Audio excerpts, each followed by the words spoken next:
Hey guys, welcome to another episode of Unqualified. I'm your host, Destiny Deal, and today I have a good friend of mine, Teresa Vander Veen, which is like the coolest last name ever. I had to make sure I was pronouncing it right. Mine's pretty cool too, but it's got less letters so I can spell it easier than I would be able to spell yours. And sound it out, it sounds like. Yeah, maybe. Doubtful, because everyone gets my last name wrong, they butcher it. But anyway, Teresa's gonna tell us about Teresa and who Teresa is and what makes her tick. Who am I? Who are you? I don't know. I'm still trying to figure it out. So, and every time I think I got it, it changes. So Yeah. but I think that's process of growing up. So who am I? Teresa Vander Veen, obviously. I grew up in Idaho. Yes, that's a real place. Yes, we eat potatoes. Lots of potatoes. I don't really consider myself anything special. Like, grew up in a Christian family. Okay. So had a lot of strong values. Grew up pretty poor. So I remember Christmases where we had a sagebrush for a Christmas tree. So we didn't have a lot as a family. Do you have a lot of siblings? I had 3 siblings. 4 with a sister who died when she was 6 months old. So yeah, we had a medium-sized family or average family at that time. Growing up, we had a big farm. Well, not big farm, little farm out in Idaho. A little bit bigger than yours, Destiny. But we definitely, all the things. Wake up early, take care of the farm. But we always knew that our parents loved us. And even though we didn't have much, I remember being a kid and we didn't have much. And I don't think it was until I was 4th or 5th grade that I realized I was poor at all. And just because we always had enough. There's me. You definitely don't like bees. Well, I mean, who does? I'm not in a bee suit. So anyway, so you didn't realize that I think that happens to a lot of people. A lot of kids, they don't realize something is different until they get, well, how old did you say you were? I was 4th or 5th grade. 4th or 5th grade, so that's pretty far in, I guess. I mean, I remember, because I was 5 when my sister died. And then we had my little brother after, and I was 7 when he was born. And when he was born, he had to come home on a heart monitor to just make sure that he didn't have the same issues my sister had, because she died of SIDS. Oh, okay. And I remember, it was really expensive, that monitor. And so the Christmas after he was born, our parents were like, we're not going to have a big Christmas. It's not going to be very big. The bees like Destiny. It's that stupid bug spray, that organic. No, you didn't use the organic one. You used the other one. I used the eucalyptus one. Oh, eucalyptus. Oh, it'll be fun for YouTube. Whatever. It was right in the mic. It had something to say. If he had something to say. He's putting his 2 cents in. He was. Yeah. It's I remember back when the beehive wasn't that big. I remember. Is that movie with the bee in it? Okay. Anyhow, so I just remember Christmas. We were supposed to have a big Christmas, and I remember the hospital calling my parents and telling them, "Hey, you guys have been faithful paying your debts, and so we're going to forgive the rest of the debt on this monitor we had." And I don't remember what I got for Christmas, but wow. I remember that.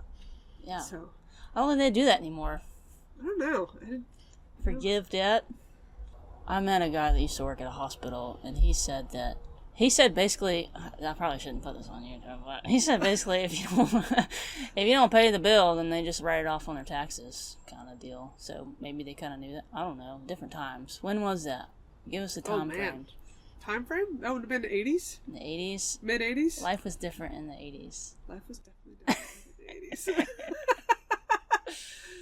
We had better music in the 80s. Come on, let's be real. I don't know about that.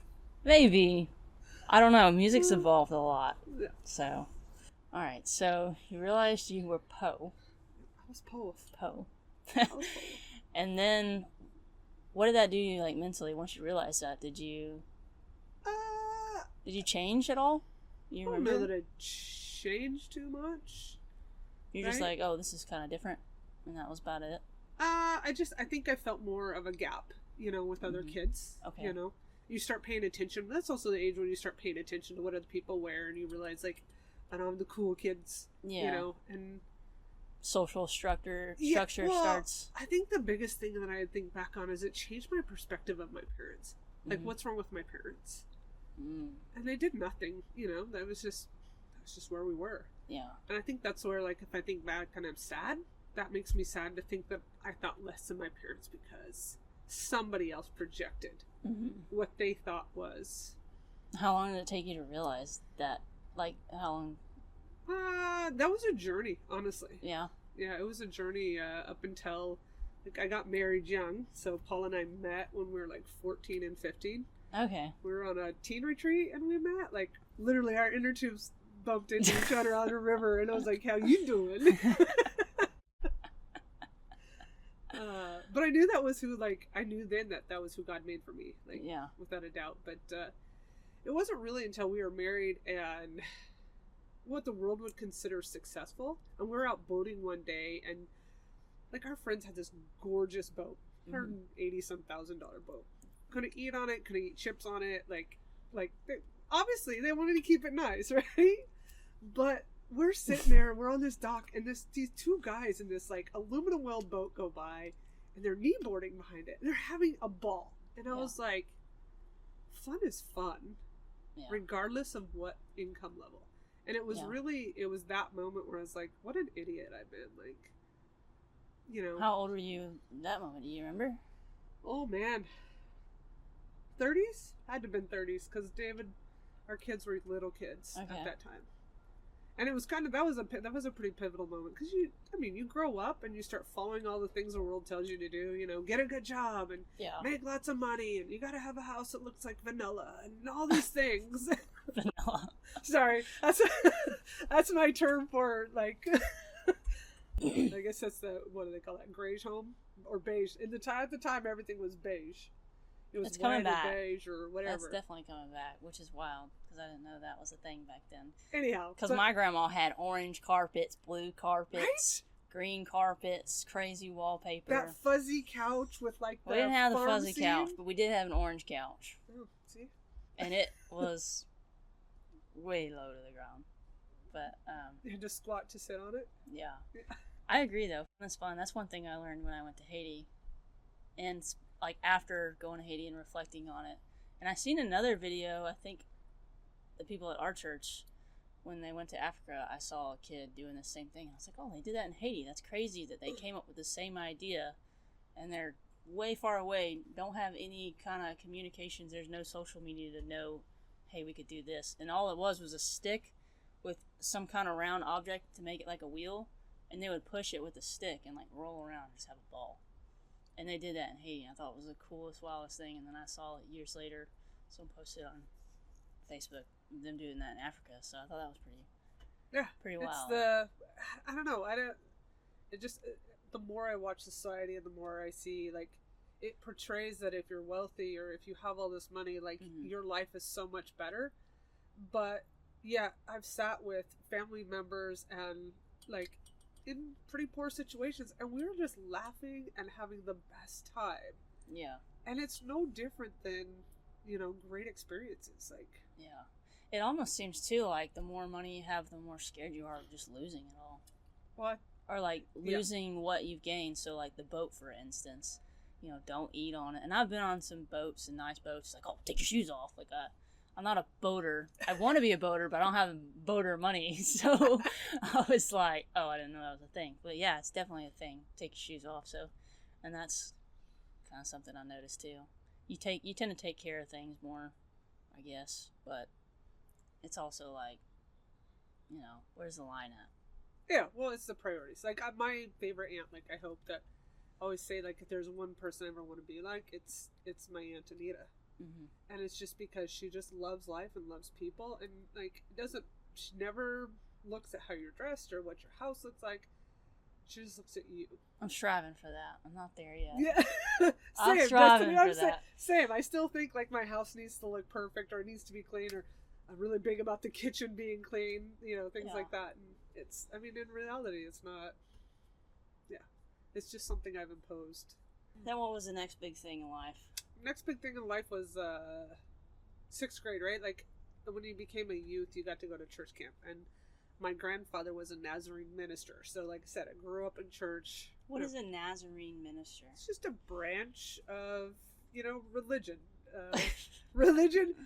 Religion is founded by men who basically have common ideals, right? Like all religions or all churches, it's common people who come together to worship God. Mm-hmm. The Nazarenes grew during the 40s, 50s, became a large organization. Okay. In Idaho, we always said in Idaho you were either Nazarene or Mormon. It's one of the two. Ah, okay. So, right? So different belief systems, different... So that's probably more in the... What is that called? The Midwest, I guess? Yeah, Pacific Northwest. Pacific Northwest? I don't know. I'm from the South. What am I, East? Well, you're from Georgia, right? I'm from the South. We just all Baptists and stuff. I didn't even know what the word Protestant meant until I joined the Army. They're like, are you a Protestant or a Catholic? I'm like, huh? I said, I believe in Jesus and I'm a Christian. So whichever category that falls under. But yeah, I don't really get into the words. I just wanted to know and figured someone else might want to know because I never heard of it before. Yep. Very close to Baptist, very close to Methodist, right? Mm-hmm. Just Nazarenes.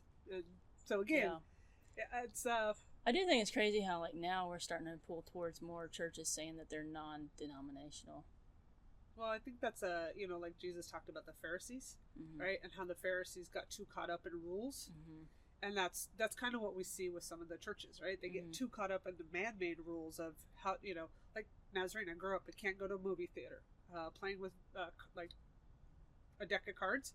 Like, to this day, I almost feel like I'm sinning because I was taught, like, that's sinful. And it's like, it's a deck of cards. Yeah. Right? But, no rummy for you.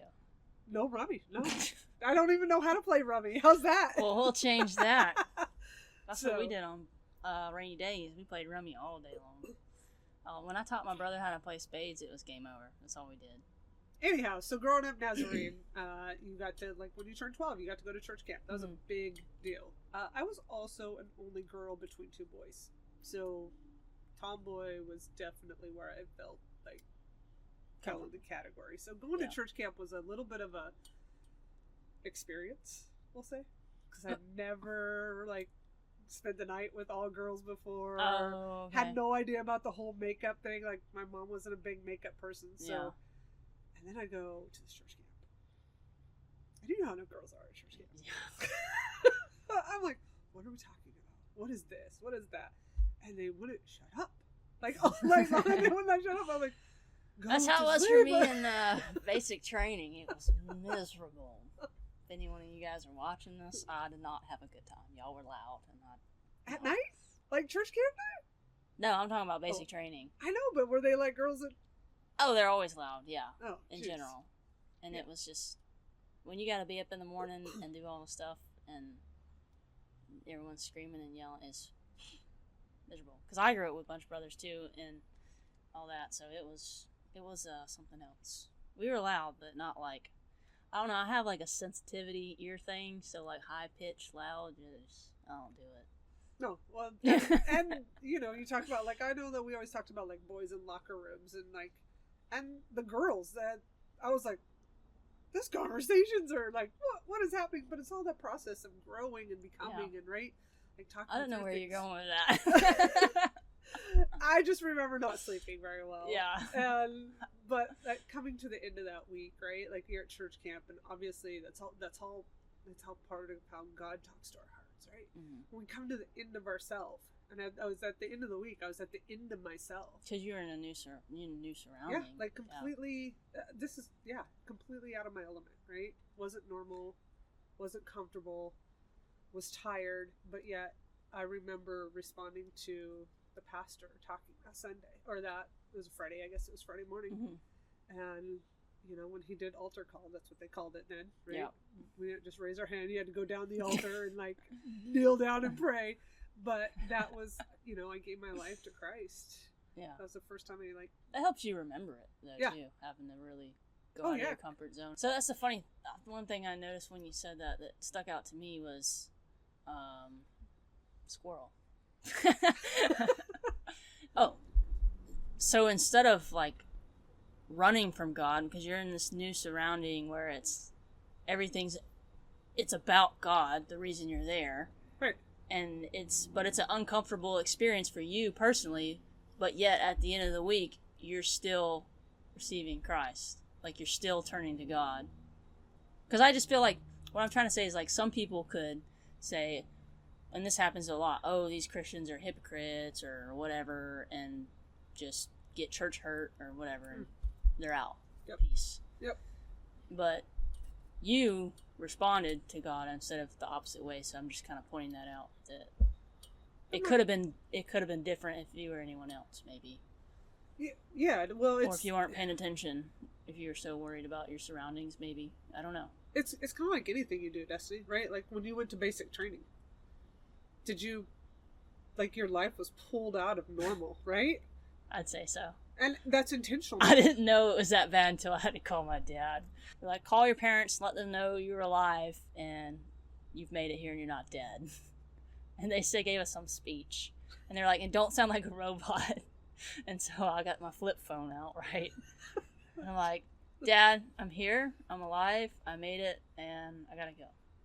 And like the drill sergeant pointed me out of all those like people on benches. He's like, I said don't sound like a robot. And I was like, yes, drill sergeant. Or whatever they call You it. just taught me for 2 weeks to be a robot. Now, well, no, this was the robot. very beginning. This was like day geez. like 4. Like we weren't even at our unit yet. This was just reception.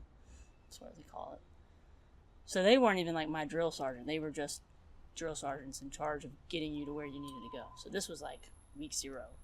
Yeah, it makes you think like you go into boot camp, right? And I like take that over to the Bible. And when Jesus started his ministry, how did he start it? He didn't start it by like, hey, one day he woke up and he's like, oh, I'm gonna go hit the road and start talking to people. No, he spent 40 days, right? And yeah. just like your boot camp, you spent, I don't even, how long was boot camp? I don't know, it wasn't that long. It was like 9 weeks. 9 weeks? It was like 9 weeks, and you do a week of reception before that, before you really start. Yeah. And these are moments in our life where it pulls us out of... But yeah, that's what you're saying. Yeah, so I call my dad and realize everything that I have left. And like, what did I do? It's that moment of realization, like, my life has been very protected. Yeah. I was 18 years old. I didn't know what I was doing. I just packed my bags and was like, sign on the line. See y'all. I never thought that your parents had protected this, like, and that's what we do as parents. Like, now that you're a parent, right? Yeah. Do you want to protect Axel? Oh yeah, absolutely. Every moment, every day, right? Yeah. But his Maybe life... a little too much. Well, and I think that's all parents. But that's why it's so important to, pull them out of, because that's how you start learning who you are. Like, who am I? So, camp was that moment. Like, I realized that my walk with Jesus up until that time had been based off what my parents had led me to. Yeah. Right? But I never personally said, yes, I accept this. And then that's when you made your own decision, really. Yeah. And you kind of became big girl. Put your big girl pants on. So to speak, yeah. Yeah. But I don't know that it's like, and this is why church camp I'm so passionate about church camp, right? Yeah, like same. That's how I came to know Christ. It's how I met my husband. Like, it's I have best friends from church camp to this day. Mm-hmm. One of my best friends taught me how to rollerblade, right? At church camp. Well, but can't do that these days. Right. And that's the thing is, like, as a parent, here's a ball. Go have fun. Yeah. It's like, what? But it was those things that I learned that maybe my parents would have protected me too much from. Or living on a farm, you really didn't rollerblade on a farm, let's be honest. I had dirt roads. Yeah, that's true. So I experienced things that, like you experienced in boot camp. Yeah, kind of, but different. Yeah. That was me just running away is what that was. That was me like, all right, I don't want to be a broke college kid. I want to be successful right off the bat, and I got to get out of Dodge. How do I do that? Well, all my friends are joining the military. Let's go. So when was the moment when you realized I really had it great at home? No, I wouldn't say that. Oh, you never had that moment? No. I just realized how much, I guess I loved my parents, I guess. I don't know. Yeah. You were also at that age where it's like, I was like, I know everything. My parents are stupid. And it takes time. Like, Yeah. then you're like, oh, my parents were actually pretty smart, and they were really trying to help me, and I just didn't want to listen. No, my story's a little different. I still think that, like, even now, at 32, I still think there was a lot of things that I did right and that my parents could have done better. And I think that's the path I was meant to go on for some personal experiences and stuff like that. It definitely made me, like, more strong and, like, resilient. But I don't know. It's just, God will use those like, he has a purpose for teaching. yeah. That is the one thing I've learned, is like every hard moment, everything is him preparing us for somebody in the future. Yeah. But this isn't about me. This is about you. It's kind of fun. Just have a conversation. Yeah, it is fun. Yeah. That's why I always want to get people on, because it's so much more fun than me out by myself sitting at a desk like, what's up, y'all? Here I am. Coming up with, topics. Yeah.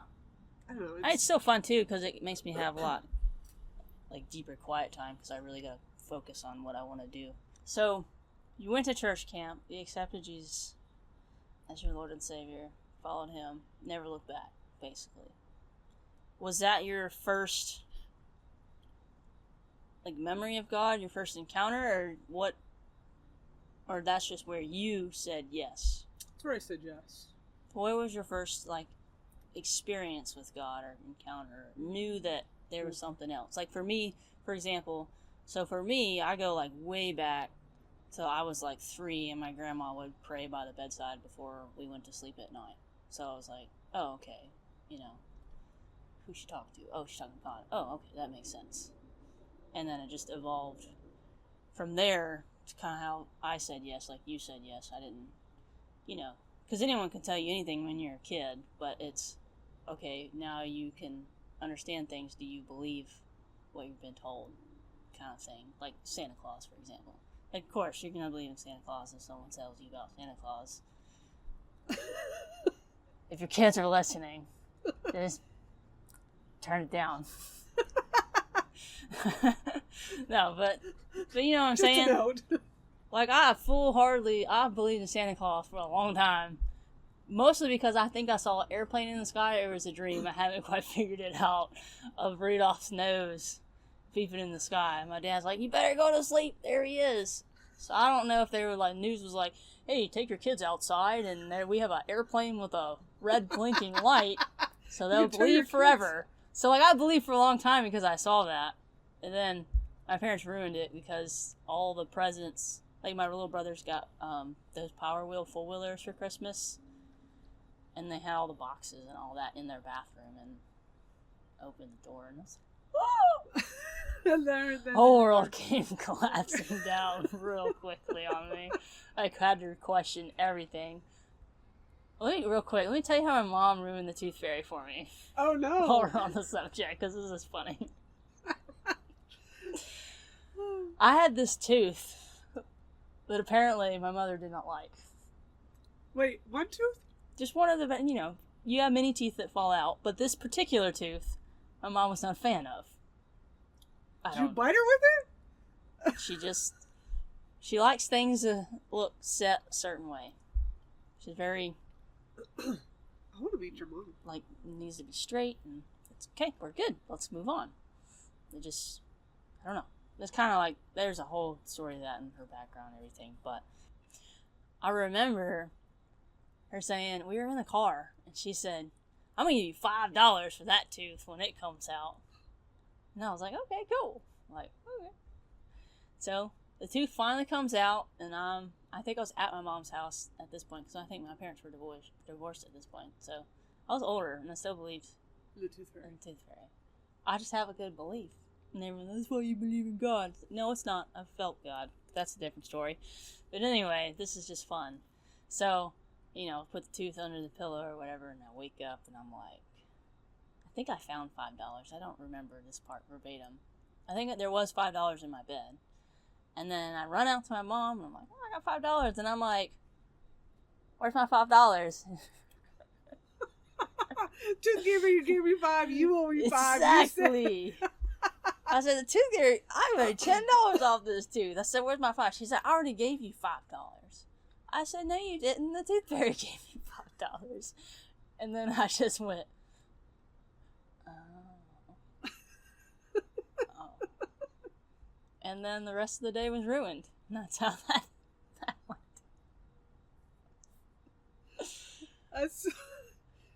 I'd always tell my kiddos that they Yeah. believed in the tooth fairy would keep coming. But the minute you said, I don't think the tooth fairy is real, the tooth fairy stopped. That's a good way to teach your kids to lie to you.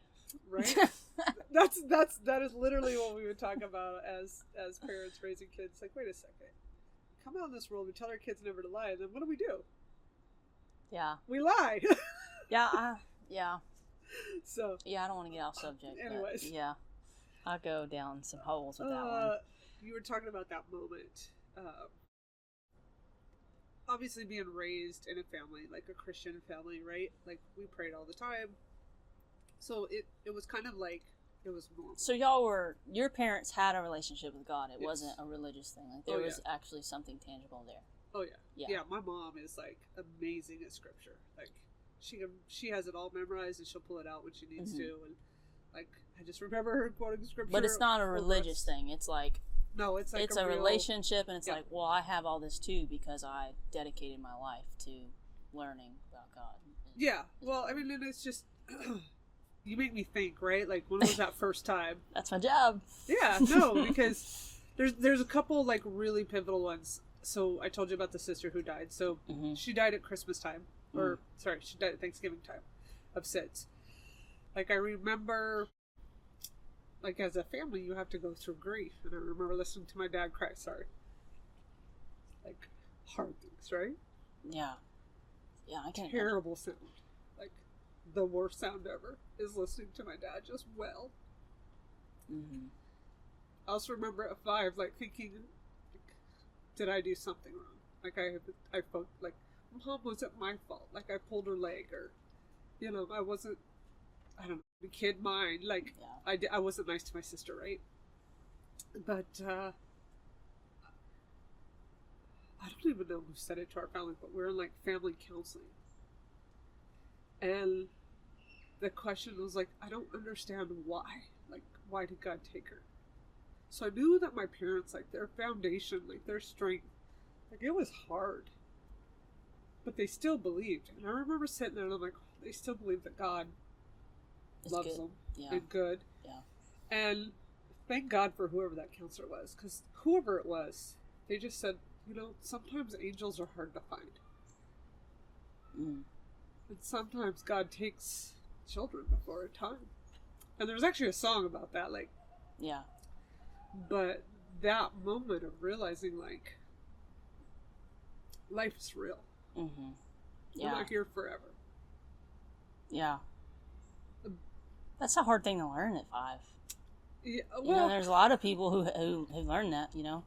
It's also like that's also part of what crafts your character, because in a world where, you know, and not that pets aren't important, but you and I have laughed. Oops, sorry. You and I have laughed about the fact that my first pet was a cow. But in the world... yeah, I remember now. I was like, I don't remember this conversation, and then it just kind of hit me vaguely. But yeah. But in a world of, like, I lost a sister. You know, you compare that to a dog or a cat or an animal. Yeah, I can't imagine. And I was young, so that, like, at a very young age, I learned that life is precious. But again, it was that moment, like, hey, my sister will be in heaven someday, and when we get there, you'll get to see her again. At that age, I realized, like heaven's real. Yeah. Like, and you had real hope.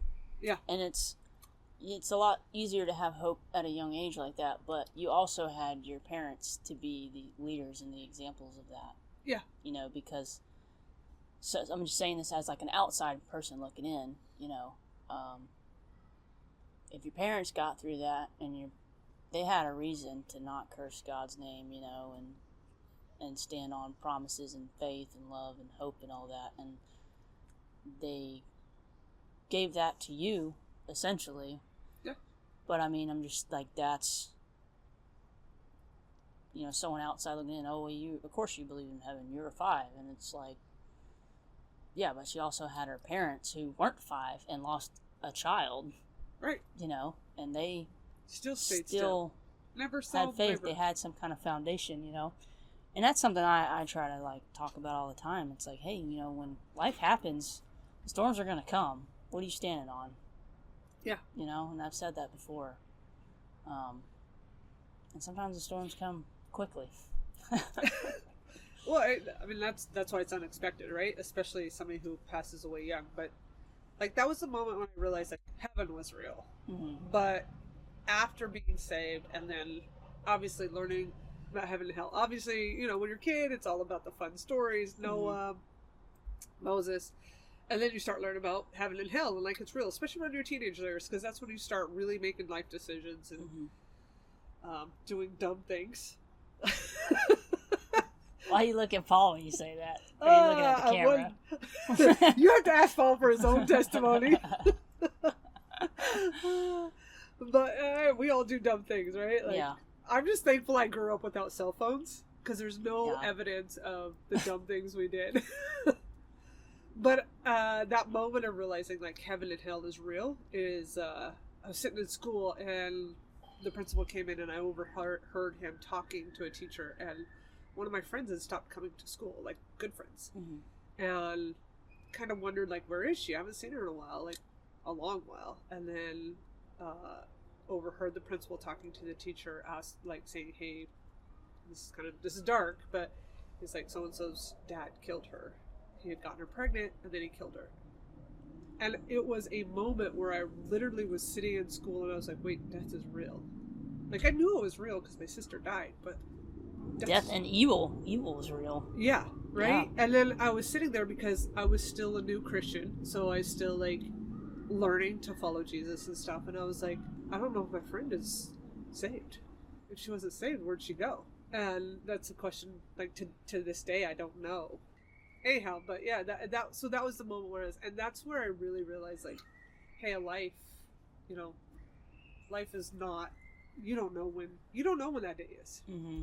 Yeah, it's something you learn and something you can't sit on either. No, you just, because you think you're in control and you think you got the whole world by the tail, and then you just never know. Like, our days are numbered. Then so. the tail's like a lizard, breaks off and leaves you, and you're like, wait, what happened?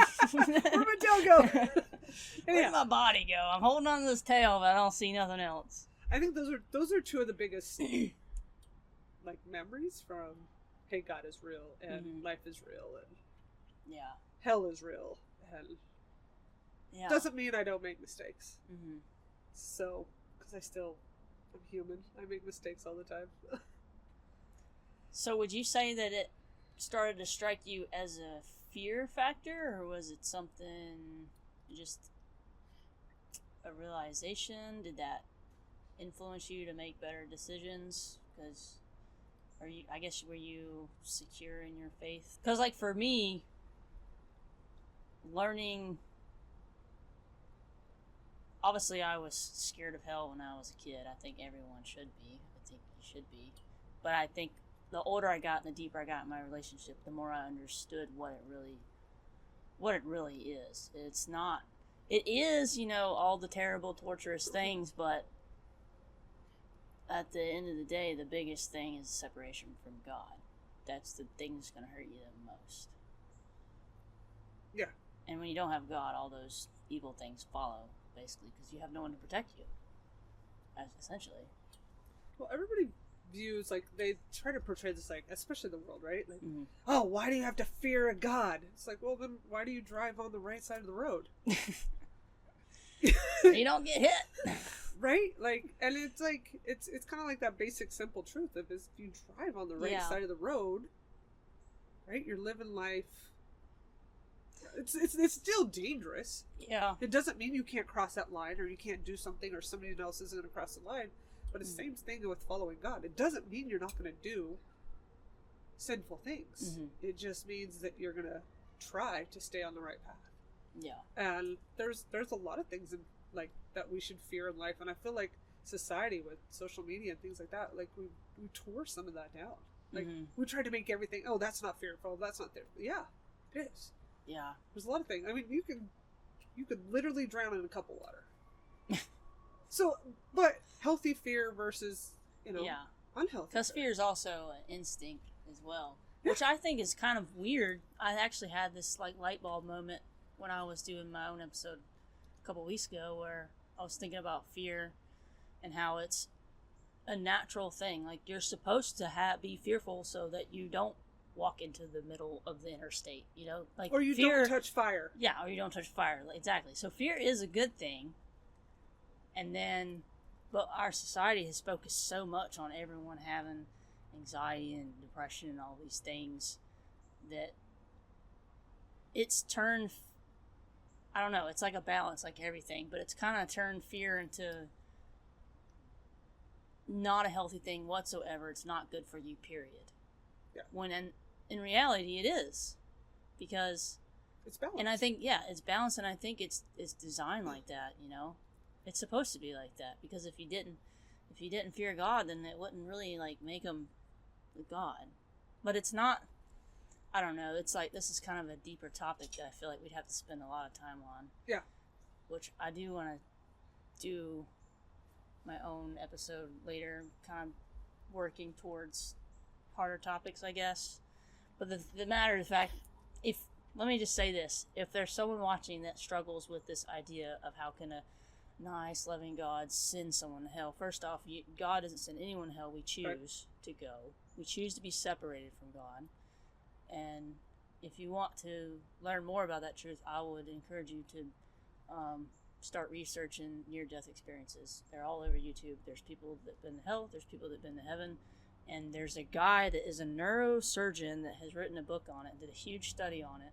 And I want to say this is a ballpark, but 70% of the people who had near-death experiences, or NDEs, was a heavenly experience, and the other like 30 or 20%, I don't really remember, it was somewhere in that range. Most of it was heavenly, and there's a small percentage that people had hellish experiences. But a lot of the hellish experiences I've heard is, they're in hell, and God still gets them out of it, and they're really interesting to listen to, and they're still here. Yeah, and to watch. And one of the guys was a straight up atheist, 100%, never changing, and ended up having a near-death experience, experienced hell, came back, became a preacher, wrote a book, talks about it. His wife was still an atheist when he came back, and he was like trying to tell her all these things, and she thought he had gone crazy, yada yada yada. Long story short, I think she ended up becoming a Christian too, and everything worked out. But yeah, there's stories out there. You don't got to take our word for it. They're all over the place.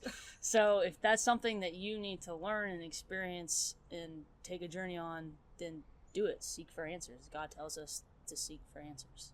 Seek and you will find. That's like my favorite Bible verse. So it's Jeremiah 29, like 12 and 13. Is what it says? Seek and you will find. Yeah, it's like. I have a shortened version. You find what you focus on. Yeah. So if you focus on fear, you'll find fear. If you focus on good, you find good. If you focus on miracles, you find miracles. Yeah. So, right? Like, you will find what you focus on. Yeah. And Scripture says that. Crazy. Written 2,000 years ago, and makes still true today, right? Yeah. Just different ways of saying it. Anyhow. We already went over some traumas that you had to deal with at an early age. I have, like, on my notes, I usually do, like, kind of what helped you become closer to God. Because, when you're in the desert, like we heard this morning, yeah, you hear God loud and clear because you're looking for him. A couple things. Do you have anyone, I know you mentioned like your aunt and your mom, do you have anyone else specifically maybe later in life, once you were on your own, that kind of pointed you towards God and made you learn more? Because you're learning every day. Yeah. Ooh, do I have people in my life that have come alongside me? Yeah, it's many, right? Yeah. There's a few, like, there's a couple that really stick out. Yeah. During marriage. Marriage is hard, right? Mm-hmm. I've been married 27 years. I got married when I was 19. Or 28 years. 27? 28? She only knows. She lost count. 28 years. 28 years. Anyhow, 28 years And I don't know where this friend was in her Christian walk at the time. We were co-workers, and in my mind, like the kids were 8, 9, 10 years old, right around there.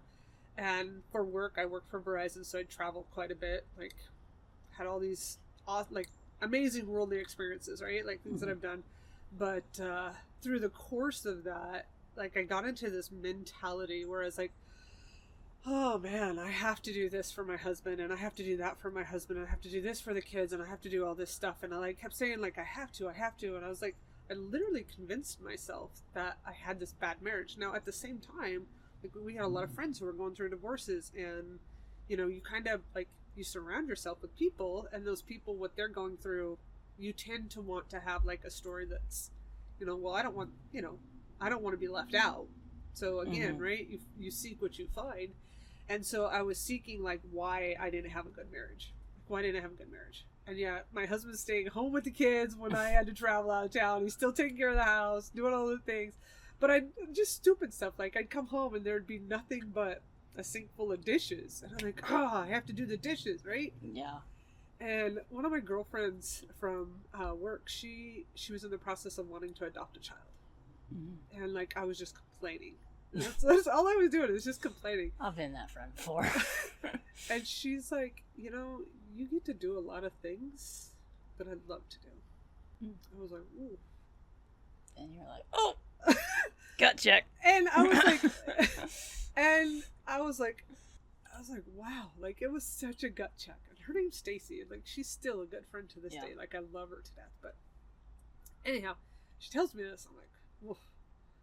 And so just changing one word in my life, like from I have to do this, I have to do that. I changed it to I get to. I get to take care of my kids. I get to do dishes. I get to have a husband. I get to do laundry, right? And how many people would love to get to? Yeah. Yeah, you're totally right. It's all about perspective, really. Yeah. Too. So then most recently is my friend Cheryl, like I met her at the Cove. Just like God puts people in your life at the right moment. And last fall when I broke my leg, and I'm like, oh, man, I don't have time for this, God. Like we're doing all these things. We said yes to what you asked us to do, and then you break my leg. Like, this is not. You break my leg, God? Like really? That's literally how I was looking at. Like you pushed me off the ledge. That's what Cheryl said. Cheryl asked, "Who pushed you? Do you think it was Satan who pushed you?" And but and again, it's little things, but you have to listen. And she's like, I wonder what God has for you to learn through this time. I was like, that's not funny. Like but it stuck. Yeah. Right. And I thank God that she said that when she said it, because instead of approaching it from woe is me, woe is me, I have a broken leg, woe is me, it's Christmas, woe is me, we have catering, woe is me, like, right, it was like, okay, God, what are you showing me? And Destiny, like, what are you do say that a lot. What's that? Okay, God, what are you showing me? Like every time we have a conversation about something, I feel like that phrase comes out of your mouth, so it clearly meant something to you. Because I'm stupid. Because he's like some people he can kind of nudge along. No, he's like, I gotta break your leg and teach you a few things. Yeah, I feel that, unfortunately. It's not like, yeah, anyways, if I wasn't so stubborn. I'm gonna let. Yeah. It's not him that's doing it. It's I'm gonna let you go through this hard thing, and I'm gonna make good out of it. But he let me slow down. In a time where, like, I felt that I was too busy for him. I think that happened to a lot of people recently, with 2020. Yeah. Made people slow down. Yeah. And, like, he let me slow down. And he let me see things that were, like, my priorities were unfocused. And that's me having a life of living for him, right? Like, yeah. I'd gotten out of whack, so to speak. Yeah. So, I mean, you were still doing, you were still going to church, you were still volunteering, serving. We had said yes to being missionaries by that time, right? Okay. But in my mind, like, I have to do all these things. But once again, I have to, right? Yeah. I have to do this. I have to train. I have to, I have to learn how to fundraise. I don't have time to be limping around. But yeah, it turned into I get to. Yeah. Yeah, I think that's very good. You're gonna have to, I like that. Anything else? I mean, right now, that's where I'm at. I'm Right sure now? I'll have another dumb moment where he's like, hey, you're not getting this. Let me whack you upside the head. But please, God, please no more broken bones or broken legs. That was not fun. Yeah. I'm still slowed down, I promise. I don't think he wants broken bones for you. I think it's just a thing that happened. It is. Yeah. And Was that before or after the big scar on your face? the trash can? Yeah. Tell us about that. This lady has a habit for getting hurt. So She just runs into stuff. Looks like she got in a bar fight with 10 UFC female fighters, and it's just a trash can. Well, I learned there's a right way to pick up a garbage can. Okay. And there's a wrong way to pick up a garbage can. Well, enlighten us. Well, when the garbage can is laying down, and this is the opening, and the lid is like this, right? You shut the lid, and then you grab the handle and pick the trash can. Okay. Instead, I decided to reach between the lid and the trash can and pull up on the handle. And then I proceeded, because I was pulling up, I pitched my body forward and stepped on the lid. I knew you just stepped on the lid. Pitched me forward, and I slammed into the garbage can and gave myself 15 stitches. And thank God, like, I have great neighbors, because I call the neighbor, I'm like, Jeff, I gotta go to the hospital. And he comes over, I have a bandage. I'm like, how bad is it? He's like, not that bad. And we get to the doctors. And You still have a scar? oh yeah, Yeah. It's well, like, thank you God for hiding it. Like, God hit it well. But Yeah. anyhow, the doctor's stitching it up. Jeff's sitting in the waiting room, right? Like, Jeff's just sitting out there, and I'm counting stitches. I'm like, 12. I'm like, Jeff, you lied. 13. Jeff, you're such a liar. And I ask about it later. I'm like, Jeff, why did you tell me how bad it was? He's like, what was I going to say? Oh my God, your head is like bleeding to death. He's like, you would have freaked out. And I was like, oh, yeah, I guess so. That makes a lot of sense. But again, that's one of those things, right? Wow. So you laugh about that. You know what I'm most thankful for on that? What? This is going to be really stupid. I was brushing my teeth when I did that. Oh, that's right. I'm super thankful that I did not jam my toothbrush. Choke yourself on it. Well, I don't know how long is that 6-inch toothbrush. Could you imagine being a neighbor driving home being like, just the toothbrush hanging out well, your mouth, how's the neighbor blood laying everywhere. in the garbage can with her head Man, they dressed up for Halloween early this year. and a toothbrush hanging out of her mouth. Yeah, that could have been pretty bad. But that was you know, that was part of, like, when I broke the leg and learned to slow down. That was me trying to do too many things. Brushing my teeth, and I'm like, oh, the trash can is good. Like, did I really do that? Yeah, so you learn, like, little things that can help you go. Little things make a big difference, you know? Little things make you go far. But I have to learn them really hard. Apparently. Maybe you're just, I don't know, but I feel like maybe you're just a deeper thinker, and you're like, okay, what good can come out of this? Because this sucks. And you just, like you said, you focus on, that's what you focus on, and you're focusing on the positive, so. Oh, it's easy. I wouldn't say that that's always the case. Like, our son David Eventually. Yeah, like when our son had scoliosis surgery, right? So again, Christian follower, like, believer, hardcore believer. But he had surgery for his back, which was a major surgery. Didn't know, like, literally 8 hours, you don't know if your kid's going to live or die. Ooh. And you're sitting there, and then, like, but you make it through, like, hey, you got to do scoliosis surgery, and then you do the surgery, and you're like, oh, that was really hard. And then you come home, and it's like, oh, now you have, like, this. I had a 17-year-old baby that couldn't roll over or get out of bed or needed help to go to the bathroom and things like that. And it's like, you make it through. What I wasn't prepared for in that moment was after we got, like, okay, thank you, Lord, he's healed. Thank you, his back is okay. Thank you, we made it through the recovery process. There was a depression I went through. And it was deep. And Paul happened to be working out of town, and, like that wave of emotions hit you when it comes after something like that. And I wasn't prepared for it at all. Nobody warned me. Like, they warned me about all the stuff that would happen with surgery and the recovery process, but nobody warned me about the mental side of it.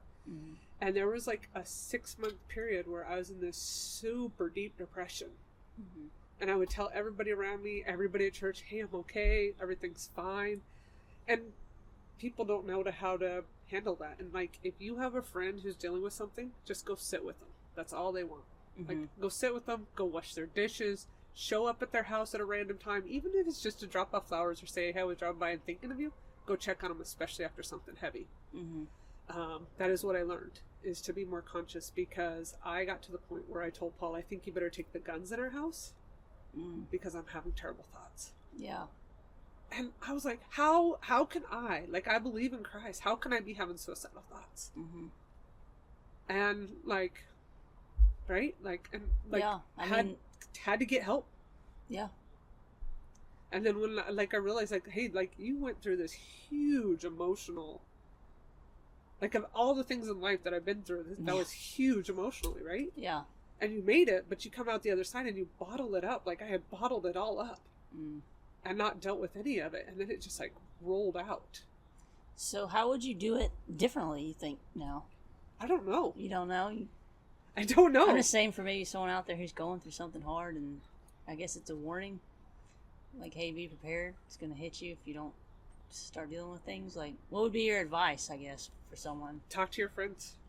You know, when you want to hole up, like I wanted to hole up, I didn't want to talk to people, I didn't want to go out, I didn't want to be part of things. I would say, like, that's your warning signs. But it's also, like, friends. And, I had friends who would text me and check on me. Yeah. But I would lie. I'm great. I'm good. Yeah. But it was, I mean, by the grace of God. I think there's something to that, like where you said, you know, how can I have this feeling? I'm a Christian. Yeah. I think it's because I'm not the only reason, but I don't think you could discount, oh, I'm a Christian, I'm safe. Like, if anything, you're not safe. You're worse off. If anything, the devil wants to take you out. And if you're especially, you know, serving and teaching others and leading other people to God, he wants to take you out, you know. And I've learned that the last couple of years. He's trying to take me out too there for a little bit. But I would say the same thing, you know, and I know people get busy and I get it, but I feel like some people just need to work on realizing that they you know, part of their purpose is to be there for somebody and just stop being so selfish, you know?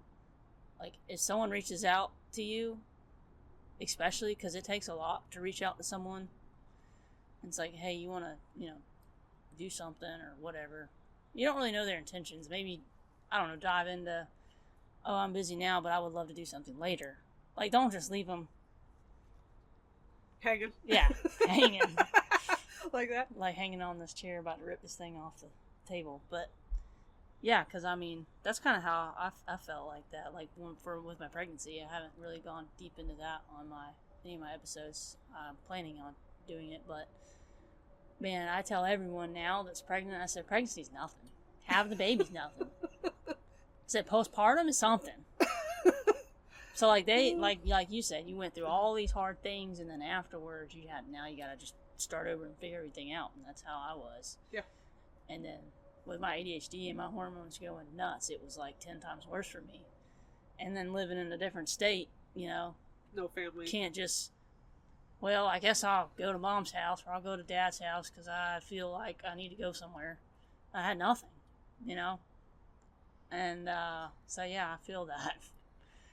But I think there's more people I could have reached out to that I didn't. But I tried, and sometimes I didn't. It didn't go very well, and it kind of hardened my heart a little bit, and I had to get over that and kind of forgive and stuff. But yeah, man, the devil wants to take people out who's doing God's work. So if you're being attacked, just know you're doing something right, I guess.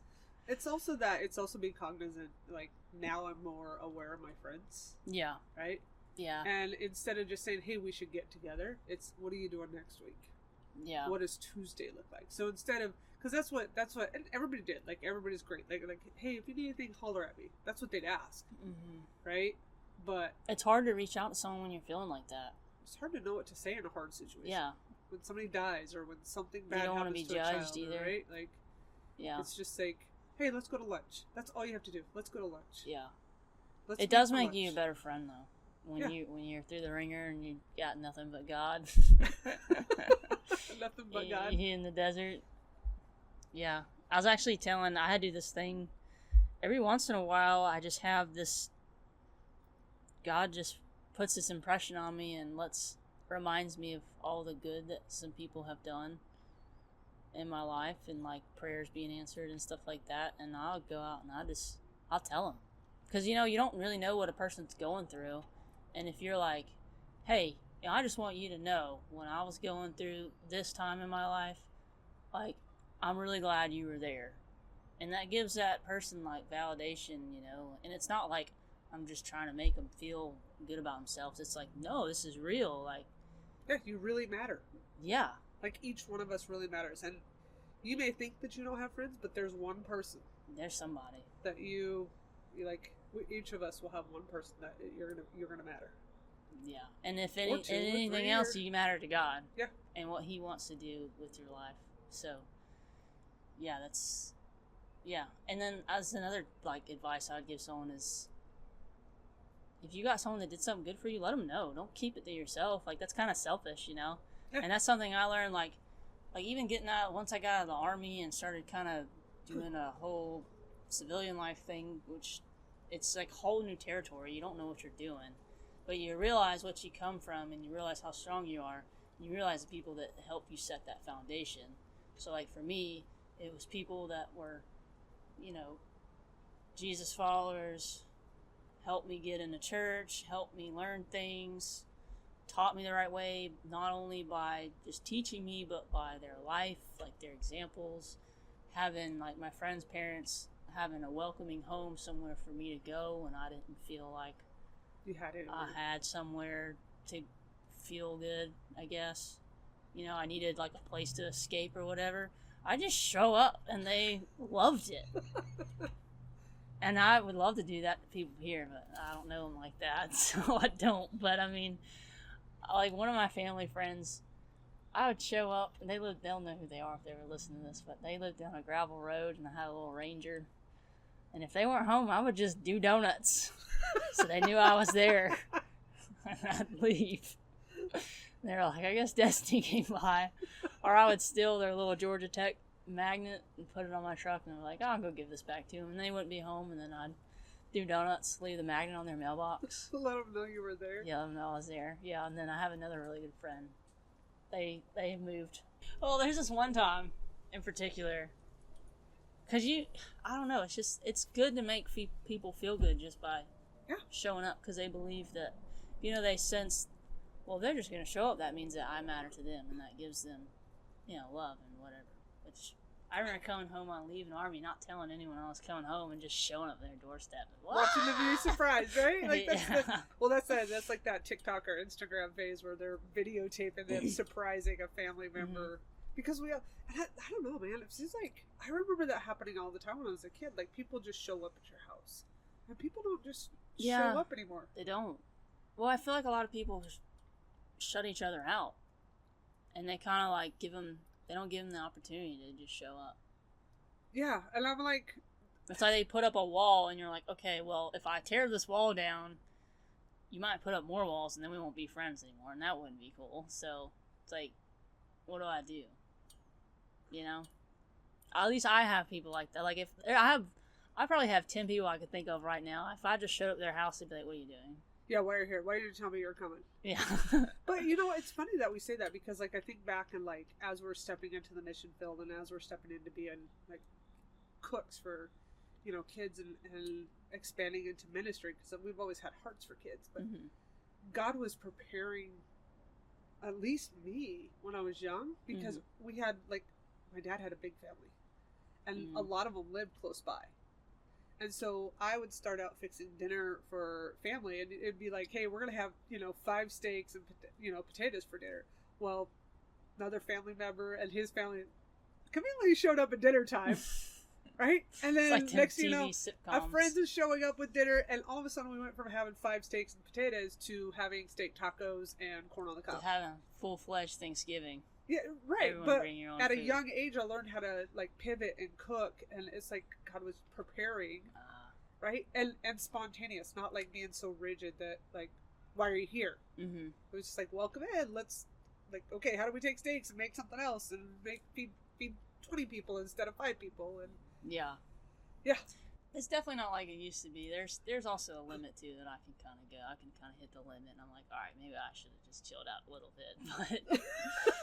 But certain people, Maybe I should have only done 4 donuts, is what Destiny just said. no, I'm saying maybe I should have showed up your doorstep twice instead of like, I don't know, 15 times this year. You know, I don't know. I was actually, I don't know if she'll ever hear this, but because, well, so me and Jeremiah, we live close to one of the people that used to be in our life group, and everyone had their babies and kind of went separate ways or whatever, which life happens, I get it.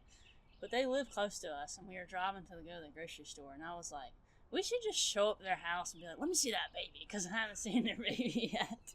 I was like, I don't know how they would take that, maybe not, but it was just funny. So don't let me know where you live, because I will just show up, do donuts in your driveway, drive away, and leave. Well, I mean, that was how it was in the Army too. It was like, that was what was kind of fun. Is like, I did that as a kid because I had loving families that would like let me in, like let me be a part of their family, and I didn't do it to everyone, but there was probably like 3 or 4 families that I did that to on a regular basis, and my husband would too. Probably not as spontaneously as me, but he would always kind of be there. But anyway, and then I get in the Army and I go to Germany, and we live in like old housing because we were MPs, so we had to be separated from everyone else because they want to see the fights or whatever. I don't know. Because you're enforcing, so they don't want you to be with the engineers that you just gave a DUI to or whatever. Gotcha. Yeah, so it was you like were like conflict. Police.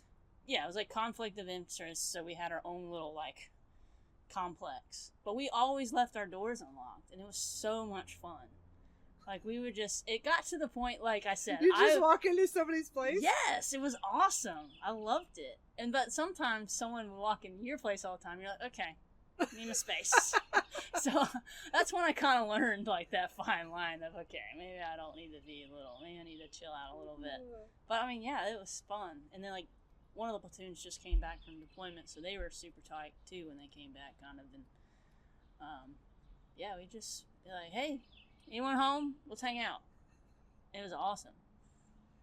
And we had you had like a room, and then like for me, it was 4 bedrooms, and we each had our room, and you could lock your door. So you could just stay locked in your room and pretend you're not home. But yeah, but no, it was awesome.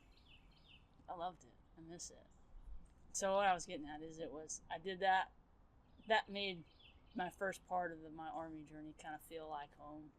Where you just, hey, what's up? Just family walks in. Then I got to brag, and it was not like that at all. But I also lived off post, and it was different. But yeah, being more open and like vulnerable, and just treating people like you want to be treated. Like, I want people to treat me as family, so I should treat other people like family.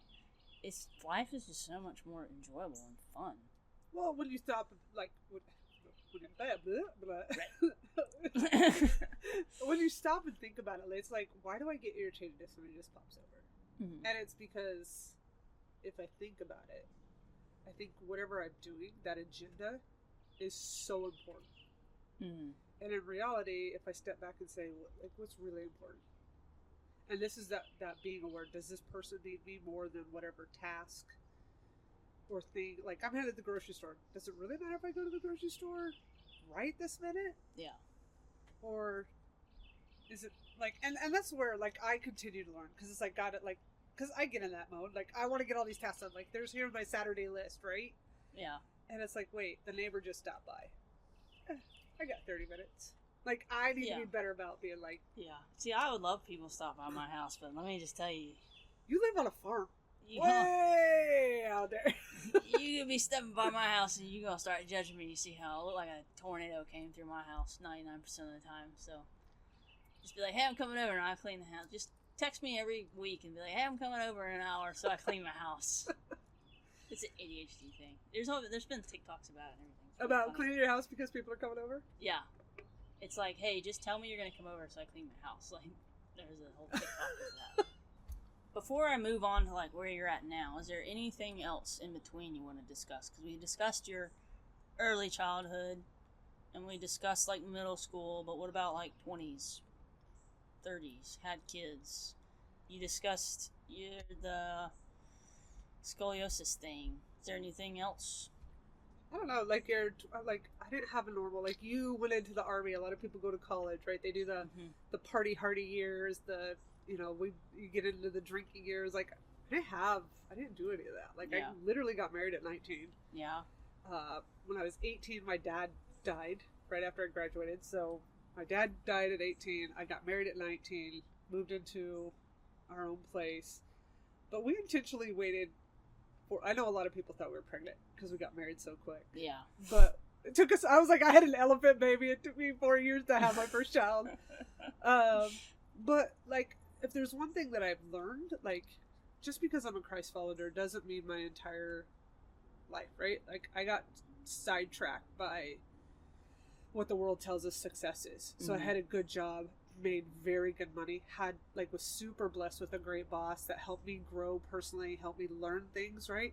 And from the world's perspective, like, we checked all the boxes. Yeah. Right? We had the cars, we had the boat, we had a brand new house. Like, from the world's perspective, we're doing good, we were successful. But one of the things we learned as a couple was, like, when we first got married, we took a marriage counseling class.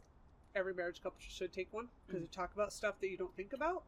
And we set some goals. Like, we set some early life goals, especially through our 20s. Like, hey, we want to do this, and we want to spend some time traveling, and then we wanted to have kids by 24, 25, and then, we wanted to have a house by a certain time, and we wanted to accomplish, we knew how we wanted to raise our kids. Like, each other's expectations. You're not going into it blind. Well, and we were working on it. But then we got to this weird part of our marriage where we were doing well.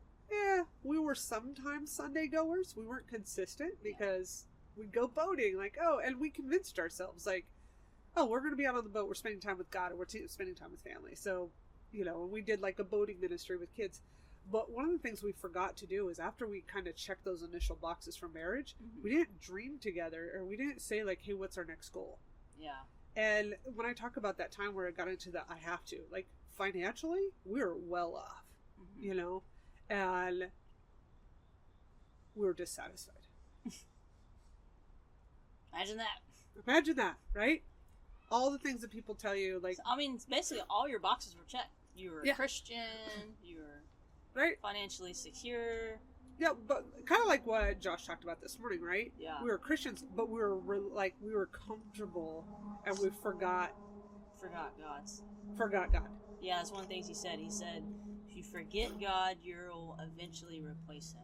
Yeah, and we did. Yeah. For a while. It wasn't, we were still, I still volunteered at church. I still did, our kids went to Christian school. You kind of lukewarm, maybe, you think? Right. Is that how you would describe it?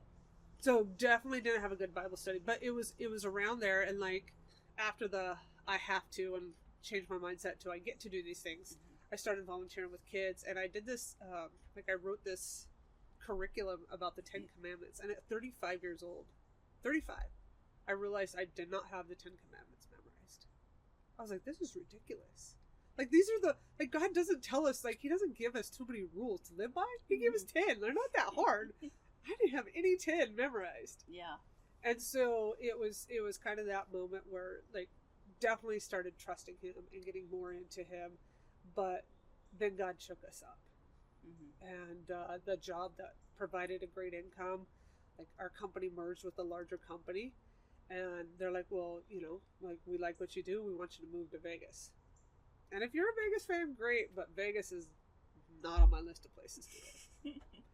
It's just, Vegas is Vegas. And so I had a day, right? I was at work, and our company was restructuring. When companies merged together, I always tell people, you can't have 2 master bedroom suites when you get married, right? If you have 2 master bedroom suites, you keep the best one and get rid of the other. So I had a moment where I had to tell my employees, you don't have a job. And I was like, whew, this is hard. And I loved them. Some of them were Christian. I went to church with them. They poured into me all the time, even with all my stupidity. they knew where I was at, spiritually. And I went for a walk one day. And literally, because I was coming up on this conversation, and I had this conversation with God, and I will say, this is where I would say, be careful what you pray for. Very careful. Because I prayed, and I said, God, if you want us to do something different in life, will you make it clear, like a pillar of fire, that you did for the Israelites. Now, again, this was all fresh in my mind because of studying Deuteronomy and the Ten Commandments, like that whole period. What a coincidence. Right? Had that happen multiple times. 30 seconds, Destiny, after I prayed that prayer, I received a text from a contact here in North Carolina saying, hey, we heard about your company's merger. We were talking around the water cooler. It'd be cool if you came and work for us. And I was like, holy cow. Okay, God.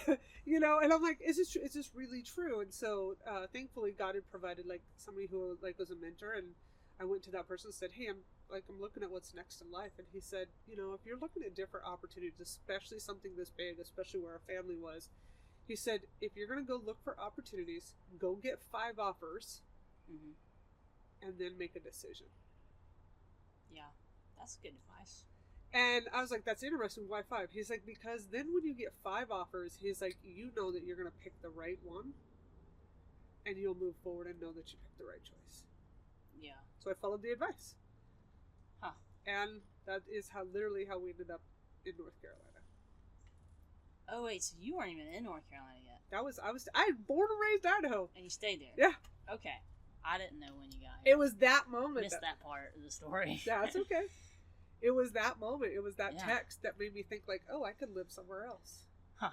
But not Vegas. Not Vegas. And I know great people in Vegas. I have good friends in Vegas. Yeah. But it's just not. Not your thing. Do I look like a flashy lights kind of girl? I mean, I'd say from Idaho to Vegas, maybe not. Some people, like, they want to go to the flashiest place they can after somewhere like that. Dude, if that's where you're called, right? Yeah. You just know that if you're called to Vegas, you're going to be called into a lot of things that are distracting. But if that's where God's calling you, He wasn't calling us there. Very clearly. Yeah. That's really cool. See, that's the little nuggets I'm trying to dig up. Yeah. Stuff like that. All right, so how old were you when you moved here? That was 9 years ago. So you've been here for 9 years. I was 39 years old. No. Yeah. Yeah. 39. We're not going to math right now. I'm 48. I'm 48. Yeah, that was 9 years ago. I'm crayon. So 9 years ago, I was 39 years old. Okay. How long have I been here? I've been here 6 years, going on 6 years. Wow. So you weren't really here that much before me.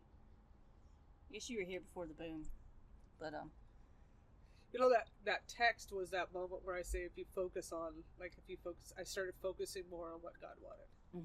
Because it really wasn't until that. Like, I was checking boxes and doing what the world said, right? Still thinking I was a great, like, I don't know. My story's between me and God, right? Like, I can't say that how I lived my life up till that moment wasn't right. I think it was just something it wasn't your best. Right. Yeah. I wasn't all in. How's that? Yeah. And when I sent that text and God responded in 30 seconds, it was like He opened a door and we started talking closer. But I also started listening more and intentionally spending more time and getting to that point of, and it's kind of where I'm at right now.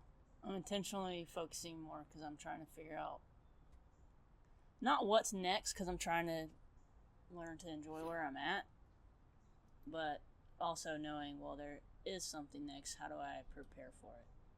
Which is kind of what led me to this, which I had been doing. I first did an episode in 2020.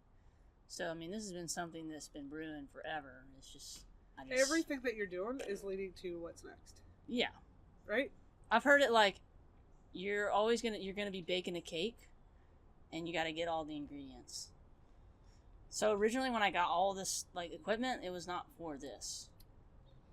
The recorder was, but like not the camera and stuff. It was a different thing, but it all leads to where you want to go. But I think I'm intentionally focusing more on God. Like, that's where I'm at right now. Kind of like how you said, well, I'm 35 or whatever you said, and I don't know the 10 Commandments. Yeah. Like, that's been me the last, 2 years. Like, oh, well, I've been a Christian since I was, 15 years old. Haven't read through the whole Bible yet. That's why the show is called Unqualified. Because I'm learning with everybody, but I have, experience. So it's kind of like, I actually watched this interview with, it's someone famous. Who was it? he was an actor or something. But anyway, he was talking about how, like, he's had all these experiences with God and he's learned all these things. And he's just, and like the guy that he was interviewing him was saying, oh yeah, for example, like in blah blah blah part of the scripture, and he's like, yeah. So like he was seeing, which is what I'm doing now, he was seeing how his encounters with God lines up with scripture after the fact. And it does. Yeah, so. And I just had more, and I've done little spur moments of focusing on God and then going here and then focusing on something else and going here, but I don't know, this one just feels different. I always laugh because it's like this pool, right? Like the pool, great. The pool that you guys can't see, there's a pool right there. Yeah, there's a pool right there. Anyways, a little circle. Your relationship with God is like that. It stays like it's there, it's clear, right? Mm-hmm. But if you ignore it long enough, it starts turning green. Mm-hmm. Right? And so every week I have to shock this pool. Shock the system. That's like going to church, right? That's that shock that wakes you up, kind of takes you out of your element, shakes you up, gives you some new stuff to think about. But again, on a daily basis, if we don't keep the pump on, if we don't keep it full, right? Like, we still have to clean it almost daily, like keep the garbage out of it. And that's what I look at. Like, I relate my relationship to Christ on a daily basis. Like, the pool is hazy right now because we haven't shocked it for a few weeks. My life gets hazy. Like, I just went through one of those where I kind of stopped being intentional. Yeah. And I go through hazy, and then I get frustrated, then I get down, and then, like, I spiral, right? Yeah. And then people like, and it's not the first time that's happened either, right? No. That's what I say all the time. I was like, it's not the first time. It's just, I learned the same lesson over and over again, but it's still good. But then you ask me, will you do your testimony? I'm like, oh. And my first initial response was like, no. I don't like being on video. That's everybody's first initial response. So thank you. But I was like, okay, God, like, okay, God. What is this for? Like, and I would like to highlight, she did say okay, because I said, in my head, I was like, we need to do a video because it is just going to be better for YouTube and get that going to really get the podcast going. Because a lot of people find it on YouTube and then they'll search it on Spotify or Apple or wherever they listen to it on the way to work, whatever. So like the video was kind of important, especially with me just starting. So I was like, well, I really want to do a video. I need to do a video, but if she's not comfortable, I'm not going to push her because I don't want to do that to people. You know, it's not my job. And she was like, well, whatever you think. And I was like, great, you're all in. We're doing a video. That's how Moses felt like when God's like, hey, Moses, I want you to go before Pharaoh. Okay. Like, no, I know. He made excuses. That's why he asked for his brother. So, like, we're no different. Like, yeah. And see, besides like logistics, I'll ask some people and they'll say no. And that's fine. You know, you're where you're supposed to be. And you're ready to tell your story when you're ready. But I will say there is some people that, well, I don't know, it's hard. I guess it's if I say, hey, what's your story? Let's hear it. Or you come to me, or you're willing. It's like God has something for you to say, and He's definitely nudging you to do it. But it's also the other side of that coin is, well, you're gonna get out of your comfort zone and do it because, like, yes, your story is personal and it's for you, but it could be so much more if you allow God to use it. Like, and that's kind of another thing about how God's graceful and gentle. He allows you when you're ready to use it and then presents an opportunity. So, like, for you got presented the opportunity and you said, yes, God, you can have this. Still not comfortable. Still not comfortable, but whatever. That's just, I don't know who wants us comfortable. Like, comfortable, again, you don't learn. Comfort is where I start relying too much on myself. Yeah. And what I'm saying has nothing to do with anybody I've asked recently. This is like years ago. I asked because I wasn't even doing video at that point. So, I mean, I was like, no one's even gonna know who you are. There's gonna be like 5 people listening. Just, come on. Ooh, that's how Satan likes to tell us, right? Yeah. Oh, and that's what he's been telling me, like, doing this. It's crazy. Yeah. It's like, because we've been planning this for a while now. Like, we talked about it probably 2 weeks ago, and then we set a date and then set a time, and then I'm like getting ready we're leaving church. So I gotta go back home, get all my stuff, and literally I hear him in my head, like, and I know it's him because he does the same thing every time. He's not creative whatsoever. No, he's not. It's he's the not same really lies every creative. time. And then you start, it's like, and we did a Bible study on that. Well, we were doing a Bible study, and we had a friend tell about his Bible study, and his Bible study was about learn who your enemy is. And ever since he said that, that was something that I took to heart and was like, oh, learn the enemy's tactics. And it's always the same Tactics. It's, for me, his tactic on me is doubt and not trusting God, not putting all my trust in God. So it's like, no one's even going to listen to this. Are you going to really waste your Sunday? You going to pack all this up? It's not even going to be, it's going to be weird, it's going to be awkward, like just all kinds of random stuff that I didn't even like. When I first told you, I was, this is going to be awesome, this is going to be great. I'm all excited, and then just all of a sudden, it's just like, sure you want to do this? He does and then that I was like, all the time. I was packing my stuff together, and I was like, yes, I'm doing this. I don't care if one person sees it. Someone is supposed to see it. God has told me to do this. I'm doing it. I'm not going to be selfish and stay home. And then, like, it was weird because I noticed too, because so today at church, when Josh was talking about, your idols, like, who are you putting above God? Who's your priorities right now? You always have something that you're working on. And so for me, the first thing that came to my head was food, because I have been sick again. I said, I don't care if I get sick. Guess what? Now I have a stomach bug, or the antibiotics mess up my intestines. I don't know. But I haven't been able to eat, and I've just been in the fetal position for like 3 days, which is why I wasn't as prepared today. And then I don't know where I was going. So it was like food, because I've been wanting to give up sugar again and just be healthier. This is what God gave me this body. I need to, It's a temple. Take care of it. Exactly. I don't So know I if was I'm like, ready for the give up sugar thing, though. well, I don't, it's a whole thing. But the point of the matter is I had two clear. God's always very clear and concise with what He tells me, and it was just food. And I was like, okay, food, easy. I know that. And the stomach bug is teaching me that, because I haven't been able to eat like I want to eat. And I'm just like, I just want to eat. Like, someone sent me a picture of a pancake, and I'm like, I want a pancake so bad right now. It was bad. So going through that whole thing. And then, too, it was social media, because I've been having to do more social media with this. So I've been on my phone more and, like, trying to get all this stuff together. But then I realize I'm getting sucked in again. Just, like, wanting to just scroll.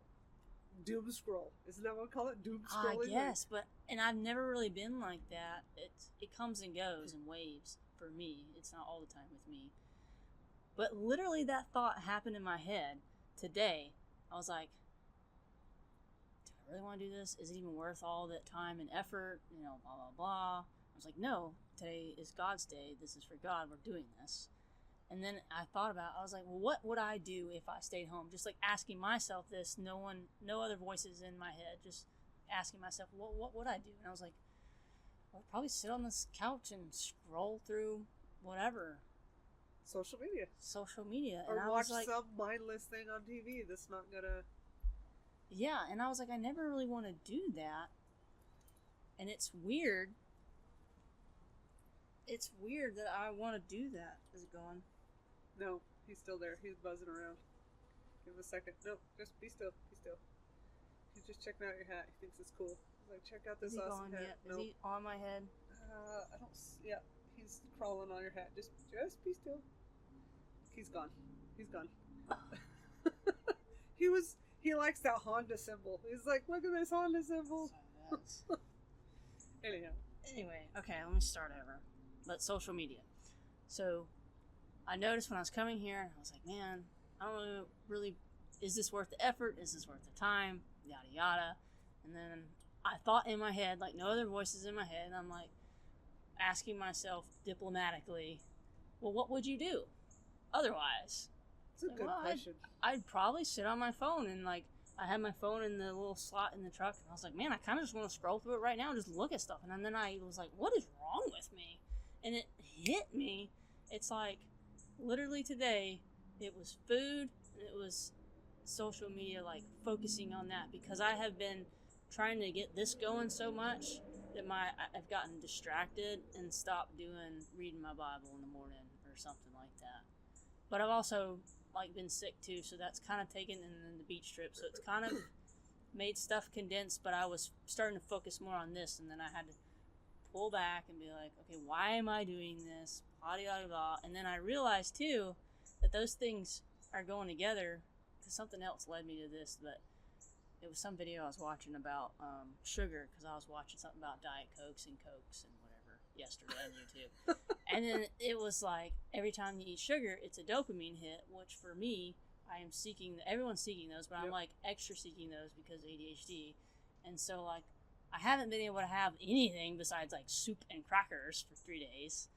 Ooh. And heaven forbid I eat something I'm not supposed to, and I'm in the fetal position the rest of the night. So I couldn't have that dopamine rush, and I correlated the two, and I was like, that's why, because I've been focusing on this, and I have been scrolling so much, and they always say, oh, when you get a like on Facebook or whatever, because I didn't even want to, like, it was scrolling, it was just like checking notifications and stuff, and I was getting that dopamine hit, and I realized that I was starting to substitute social media for the sugar because I didn't have the sugar, so I was starting to seek dopamine through social media because you weren't getting it through sugar. Wow, that's crazy. And so like Satan he knew that I was craving that, like my body, my flesh was craving that, and so he was using that to try to pull me from the purpose of what we're doing right now. Like, well, is it worth it? You know, like starting to put these lies in me, and then I was like, and that's when I diplomatically like separated mind, body, and spirit. And I was like, okay, hold up here. Who's driving the ship today? And so just thankfully I've been focused on God, so I realized that. And then like what Josh was saying today too, about how when the blessings are coming, you gotta remember in the back of your head, don't forget God. And I feel, and me and my husband both feel like because I mean we've had our son and stuff, so we've had a lot of good blessings and a lot of good things happen in our life recently, and we feel like there's more to come. And I feel like that was kind of a warning for us today to like, you know, and if it doesn't, whatever. But I just feel like it was a warning, like, hey, good things are going to come. Stay focused and don't forget me. Right. And like, as soon as I'm packing up the stuff, I'm like, oh, not really. I'm just like, what's wrong with me? But why am I having these thoughts? Yeah, it was crazy. And then like I get here and we're setting things up, and we first started talking, and you're like, this is fun. I'm like, it is fun. I knew it was going to be fun. And like I was driving and I was sitting in traffic for a little bit, and I was like, okay, I got to make sure I pray. I got to talk to God about this. Got to make sure I invite him. And then I was like, oh, I'll practice this. And then I was starting to get like those doubts started creeping in. Well, where else is this going to go? And then I was like, no. Stop. You've done this before. It was always a blast. It was always fun. It's going to be fun. And then we get here and we're like, well, this is fun. So it's funny that you talk about that prayer, because like when Paul and I were eating lunch, like I literally prayed. I was like, God, like be over this, whatever this is, right? Like however you're going to use it, because I don't know, like I don't think I'm important. Like I'm not, life's not, I mean, there's crazy stuff that's happened in my life. Yeah. That's where you get to know people. And well, that's why I want to do this. I just want average people to come on this so that average people can watch it and realize that they're important. Their story does matter. I don't know that I'd say average. Like if I like. Well, I know, but you're not weird. I don't know. Normal. You're not Brad Pitt, I guess. Thank God for that. I don't know. I'm just trying to name the most famous person I could think of off the top of my head that everyone would know who it was. You know what I'm saying? Yeah. Like we're not in LA. We're not worldly famous, I guess. We're just your average Joe. Just me. Just you. I'm not saying it's a bad thing or a good thing. I'm just saying like it's a good thing, but you know what I mean. We each have a different piece. Like if you look at our lives, like a tapestry, right? You can pull something from everybody. Well, that's how a tapestry gets built. It's a picture, right? That's done with string. And like if it's a picture of a face, the sparkle in the eye is maybe one string. That may be one person who comes through your life. and they're only there for a glimmer because that's in the tapestry. They're just the glimmer in the picture of life. Yeah. And I like whenever I envision heaven and like our lives, and it's like each person that comes along that we think is why is this person so frustrating, or why do I have to deal with this frustrating? And then you have great people that come in, and you're like, and it's like because sometimes in life you need darker threads for the tapestry, and sometimes you need lighter threads, and sometimes you need fun things. You need shadows and highlights and contrast. Imagine heaven when we get there and all of our tapestries, we realize it's not one. We look at our life like it's one individual life, but we get to heaven and it's all of our lives in one massive tapestry. I think about that sometimes and it wows me. But yeah, the people Destiny is going to engage with are not the same people I'm going to engage with. Yeah. Sorry, this nose, like... I have to go on a little tangent for... So, obviously the broken leg, right? Yeah. They said it'd take a year to heal, and then I talked to people who've been in a similar situation. They said, no, it's lifetime. Like, you're going to have pain, and I'm like, oh, that's awesome. I'm like, no, I'm not. Like, I can get through this. But then I also have these recurring sinus issues, and one of the things God's been working on me lately is about Sabbath. Because I love to do. Like, I love being busy, I love working. And so... I think he's been telling a lot of people that. And it's weird how you get these people from different groups, and they're all saying the same thing. Yeah. So I've been trying to be more intentional about Sabbath. Like, taking a day and not social media. Because it is a commandment. And we... Right. And it was built for us to rest. And, like, enjoying nature and seeing things like how a butterfly laps up nectar. Like, just weird stuff like that I'm too busy for. But a couple of weeks ago, I was laying on my bed, taking a nap, which when I was young, we called them Nazarene naps. I was like, oh, now I understand why we had Nazarene naps. But I'm laying on bed and, like, my leg was hurting, and it hadn't hurt in quite a while, and my foot was swollen up, and I'm dealing with all this sinus drainage, and I was sitting there, and I had a moment, and I was like, my God, like, I was lamenting, like, when Job laments, and I was like, God, this is, like, why? Why are you doing this? Like, we're trying to follow you. We're trying to say yes to you. I was like, can't you just take care of this? And I was literally like, I was almost mad at him. Like, why aren't you taking care of the sinuses? Why is my nose constantly running? Why is this? Why is that? And I was like, can you just please fix and take this pain away? And he's like, what if I don't? And I heard it that clearly, like, what if I don't? I was like, oh. Well, that sucks for me, I guess. And I literally was like, oh. I was like, what if he doesn't? And I laid there for a little while, and, like, I don't know, it kind of shook me. Like, I was like, and I'm like, am I really having a conversation with a guy, or is this all? And I'm like, no, he's, like, talking to me, and he's like, what if I don't? And I was like, well, okay. And I was like, will you help me through it? And he goes, right question. Great question? Right question. Right question. Right question. Okay. And I was like, what do you mean right question? He was like, you're asking me to do something because it's what you want.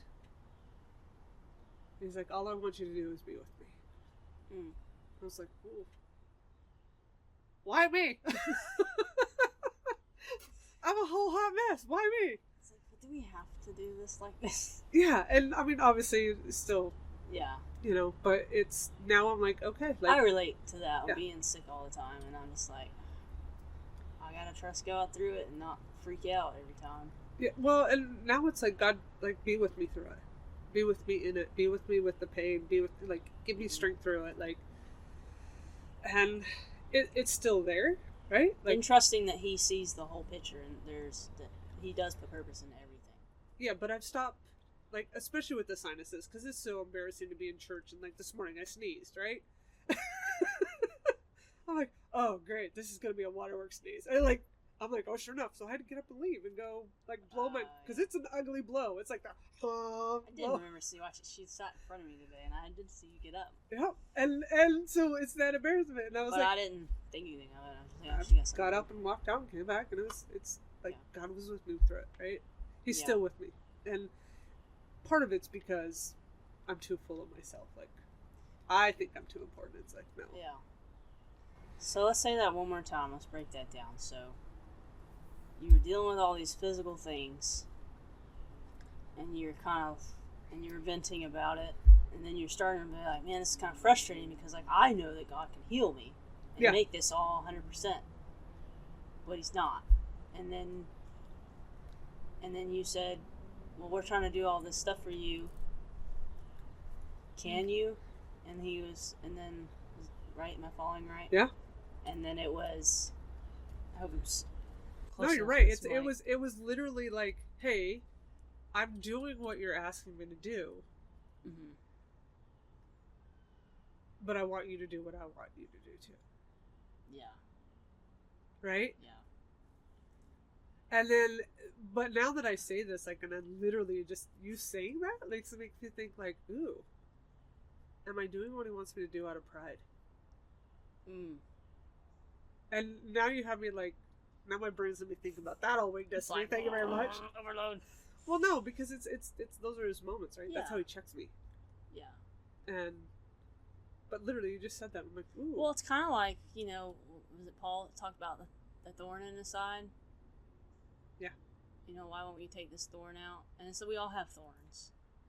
And I realized with the thorns that I've had, that there is a purpose for it. And you have to be, like, if you look back on the hard things in your life, and I tell this to people who are going through hard things, and some people know it and some people are learning it, but it's like, hey, like parents being divorced, right? That was a hard thing for me. And sometimes, and even now, like, I didn't realize how much that really does affect you. And then I'll go back and, like, look at old pictures and be like, oh, this is before life went, crazy, whatever. And it kind of, and I have, like, my lament or whatever. Now, years later, I've been out of the house forever now, it feels like. But long enough. At least, I don't know, 12 years. Been on my own. So it's like, it does affect you, but I've been able to use that. And you look at it, oh. Yeah. Anyway. Found something interesting. But yeah, so I've been able to use that to help with kids now. Other adults, just gives you something to correlate with someone random, I don't know. It's just, I think it's interesting that you say it makes you be able to help other people. That was before life. You just said that. That was before life, and it's almost like, what the heck? Yeah. That's how you view it. Interesting. Yeah, because it was the picture perfect, at least in my eyes, because you're a kid and everything's, you got your best friend that lives down the street, you got your dad, you got your mom, everything's like honky dory. It's like picture frame perfect until it's not. And that happens with anybody. It don't have to be divorce. It could be losing a sibling, right, or whatever. And it's just like kind of one of those bookmarks, in life where it's like, well, I can remember, okay, I was this old because it was before the divorce, or I was this old because it was after the divorce, or something like that. It's but almost that's like a pivotal moment in time, like that. That's yeah. So what I'm getting at, though, is I've been able to help so many people from that experience that I've had, and other experiences that were a ripple effect from that. I have been able to help so many people, and I wouldn't take it back. And there's a lot of people that have been through hard things. They wouldn't take it back because they see the good in it. And it's like, well, if I didn't go through this, I wouldn't be able to get on the same level as them. I wouldn't be able to have empathy for them. I wouldn't be able to hurt with them. Kind of like Jesus coming here. He wouldn't be able to hurt with us. But walk with us, understand what a human body goes through. Exactly. But he did that and more, So it's just everything's a reflection of that, really. So it's like, are you willing to sacrifice your good, great life for someone else? See, I think about that all the time, but then now recently I've thought about, it's like, okay, but why? How about neither one of us go through that, It's like, how about we do that? And I was like, okay, well then it would be heaven, it wouldn't be life. Yeah. And from some videos that I've watched and testimonies I've listened to, someone who, like, died and went to heaven, they asked Jesus, they were like, what's the purpose of life? And he said, to learn how to love. Yep.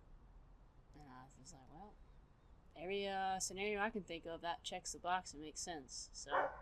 Well, he doesn't say it, learn how to love in a perfect world or in a perfect situation. No, but just like learning learning how to love in every situation. Yeah. When you're hurt, when you're angry, when you're sad, like, Mm-hmm. and Learning to forgive. Yeah, that's where we can't do that by ourselves. No, for sure. Absolutely not. No, but so I guess you've kind of.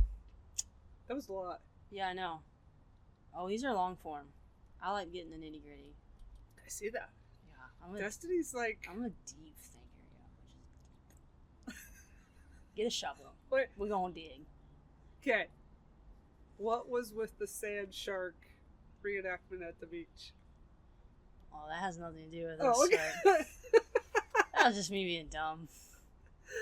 I thought it was because everyone does the shark thing like this, and then I thought it was really clever if I stuck my hands out like this, because then you look like a shark, and then I was on my back, and I was going like this. So your people moment on other podcast episodes don't know what this is, but just know I look like a shark.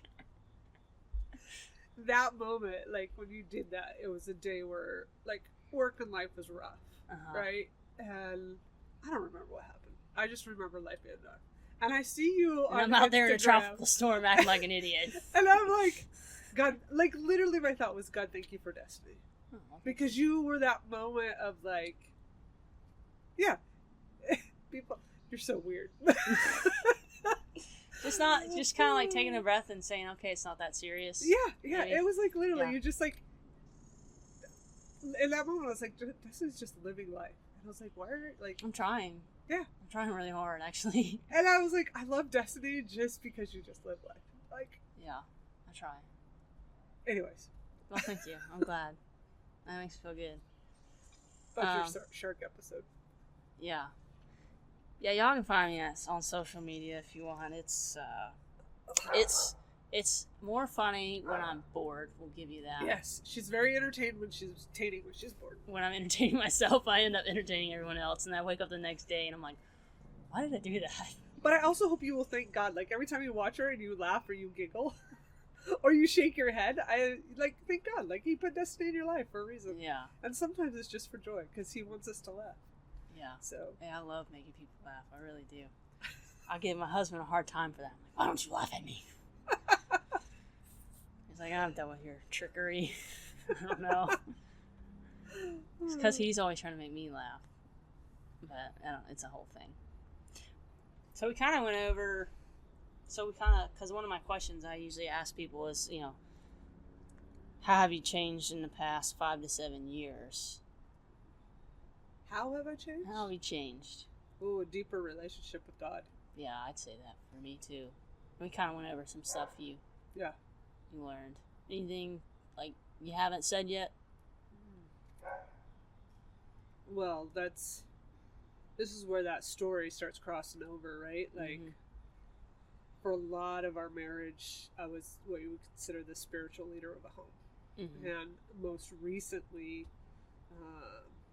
with Paul getting baptized and like we're transitioning. So where in the past I was that leader. I wasn't a great leader, right? But definitely was the one who was like, we have to go to church. We have to, we stayed there. My latest transition is learning how to be the wife of a spiritual leader. That's fun though. It is, but I find myself at times jealous. Yeah. Like the most recent one was, a few weeks ago is the church reached out and asked Paul to like help out in nursery, but not me. And I was like, I was jealous, right? That's jealousy. And like, God's still working on me. Like, hey, like, and okay. But that pivot of, and it's not easy, right? Like you go from something you've been doing for a long time to trying to pivot, but also be like follow what Christ wants, and just seeing the beauty of my husband grow into a spiritual faith, and watching his faith grow, and trying not to be me. Like sometimes I'm like, I would not want to be married to me some days. Yeah. But less of me, let him step forward, let him kind of lead. Yeah, lead. And also knowing that he may be having a weak moment, and it's like, okay, do I need to step in and like support him and encourage him? But through these moments, like it's not just like, my life is changing, but I'm also seeing a shift in our entire family. Not just my family, like his family. Mm-hmm. Like, and in the past we've had like strained relationships, and just because of this dynamic change and where our hearts are and the way God's working on us, it's rippling. Yeah. And I don't know, like, we don't know the impact, but it's like, You know, one day. yeah, well, and it's just it's seeing the beauty in those ripples. Yeah. Oh, this is different. We've never talked to each other this as a family. We've never talked this nice to each other before, right? You get the extended family dynamics and all the things, and like it kind of shows like how everything's new with God. Yeah. It's a new creation, and he's always fine tuning and making things better. Like he doesn't. Everyone always talks about, what's that phrase they say? They say, God loves you too much to leave you where you're at. Right. And when you're, I don't know, for me, when I think about when I was 23, I thought I was doing pretty well and I was learning some things, but you just never would imagine you are where you are now, and all the things you've gone through and all the things you learned. It's just cool. It's crazy. And still learning. Like, now I'm excited for what's next. Like, yeah, that's kind of what I was saying. I'm like, yeah. I'm excited, and like before it was like, oh, what's next? I gotta know what's next. But now it's not like that. It's what's next? This is fun. Like, what is next? Because there definitely, especially after being home with Axel for a little bit now, that kind of went through a little season. It wasn't a short season, but it was a little season of, okay, well, what am I going to do 5 years from now? I'm 32. Am I going to go back to a warehouse job? Like, what is this going to look like? Do I need to go to school? Do I need to start doing something? And so that's something that I kind of had to work through, which did lead me to this through other doorways that we've discussed before. But, yeah, just now I'm kind of excited. Because you know how you're talking about, what was the thing you said? Be careful what you pray for? Careful what you pray for. Yeah. But you should pray for what's on your heart, because it's going to be the best. God wants to hear it all. Yeah. But you be careful. Because you may not answer the way you want. Yeah. I think that's where it's... I know. But I'm saying, don't scare people off. They might never ask now. I think it's a good... But I was like that with my job and my career, because I had a hard time, especially after the Army. It's like, well, now what? Because that's all I knew. And then you go from, a restaurant job to like a career, prideful, everyone looks great about it kind of thing. And then it's like, now what? Now I'm back on the low totem pole, trying to figure out what to do, going all these little rinky-dink jobs that I don't necessarily want to do. And sometimes you just gotta do what you gotta do, but I didn't have to do that. And so I was like really looking and dreaming, kind of like how you were saying. I was like, where I want to do something big, And I was like, all right, God, after applying for like 7 jobs and not getting one of them, or not even getting a call back, and personally handing people my resume and still not hearing anything, I was like, I give up. You win. Whatever job you want me to have next, you'll make me get there. I'm not going to stress about it anymore. Which did lead me to my last job that I had, which led me to have my son. Which led me into doing mom stuff in this right now. So like it was God working through me, and I still don't really know the answer to that question yet, but I mean it's been years since I've said that. Now, I mean, I knew the last place I was at that it wasn't somewhere I wanted to be for 30 years, just because I've always just dreamed really big, but I don't know. We'll see. When you talk about those like prayers, right?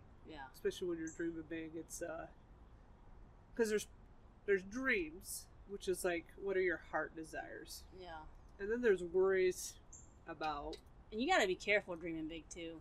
Right. Well, and that's, I mean, again, God gives you dreams. Yeah. Right. God gives you dreams. Satan will also try to influence those dreams and make them more worldly than God focused, right? Definitely. But God uses all things to His good. My favorite thing about prayer, like when I say be careful what you pray, like I definitely encourage, like, if you're worried about something, stop worrying about it, write it down and pray about it. Mm-hmm. Because when you do it, like when you're worrying about it, you're trying to control it. Mm. And this is where I always was. Like, most recently was about a car situation. Mm-hmm. And I was worried about a car situation. Like, what am I going to do? How am I going to get a car? How am I going to get around? Like, all these things. And again, right? God's like, stop worrying about that and start praying about it. Right? Same thing happened to me. So I stopped. So I was like, okay, God, I'm just going to pray about this car. Like, Glenn, you know what we need? And literally, Destiny, the next day, we got a text about a car that was available. Mm-hmm. And we pursued this car. We already had the money for it that we had banked when we wrecked our last car. And it was sitting in the bank. And I was like, I see this car. I'm like, wow, that's a really nice car. There's no way we can afford it. They asked the exact same amount that we had sitting in the bank. And then we're like, hey, when do you need it? Like, when do you need to get rid of it? They're like, we need to get rid of it on this day. And they're like, when do you need it? And I was like, 2 days later. So something I had been worrying about. And then God said, pray about it. And I started praying about it. And then he answered, like, within no time. Now, obviously, like, he had a plan. Mm-hmm. But when he answered, I was like, oh, God, that was way too fast. He just wanted you to know, like, yeah, he wanted I got this. Yeah, he's Chill like, out. I already... But if I was trying to control it, right? Yeah. And that's the thing, is, like, there's things in life where I can definitely go back and look at, oh, I was definitely in control of this, instead of following what God wanted, because I messed it all up. Mm-hmm. Most recent was, like, a house remodel. Like, Mm. I knew, like, I wanted a new kitchen, I wanted new bathrooms, and in my heart, God was like, yeah, like, no, and I didn't listen. And now it's like, oh man, like, how much farther would we have been if I would have listened? So, like, yeah, mess up. So, Yeah. You live and you learn, right? God still loves you. That's the best part about it. On your best and your worst day. We gotta wrap this up because I got somewhere to be at 4. yeah, what else? Let's transition to what you're doing now. We got this little setup, Youth for Christ International Missionaries to Puerto Rico. So you've been saying some stuff about cooking and all this stuff, and some people are like, I have no idea what she's talking about. You're talking about missionary fields. So, long story short, Teresa and her husband have been called to missions.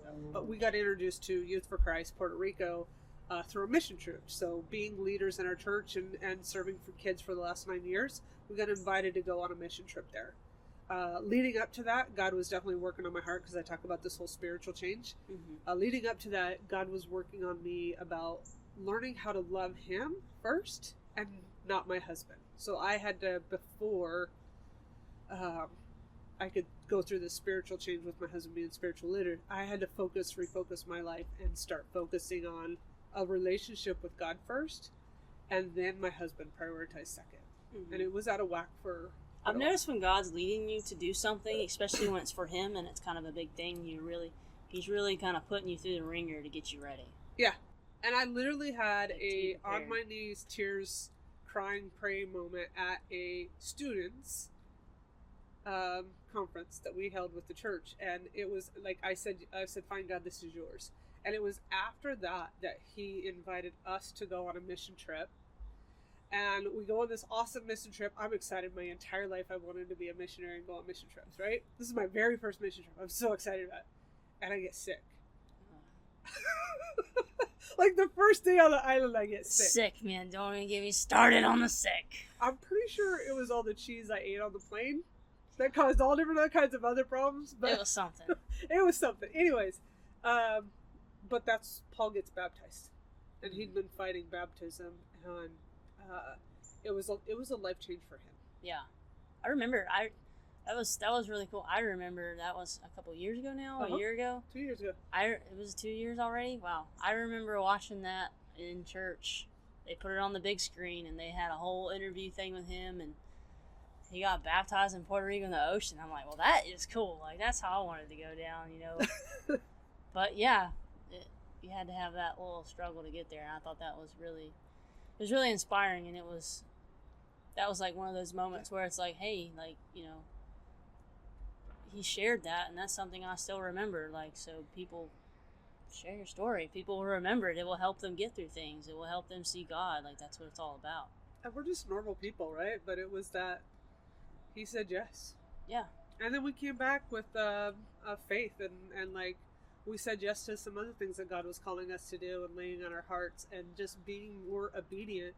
And so we came back like excited because we're like, yes, like, and like personally as a wife, I was excited. Like, yes, finally my husband, you know? Like, Yeah. and I start watching him grow into his faith and stuff. And then he steps out and he's like, yeah, I'm going to quit my job.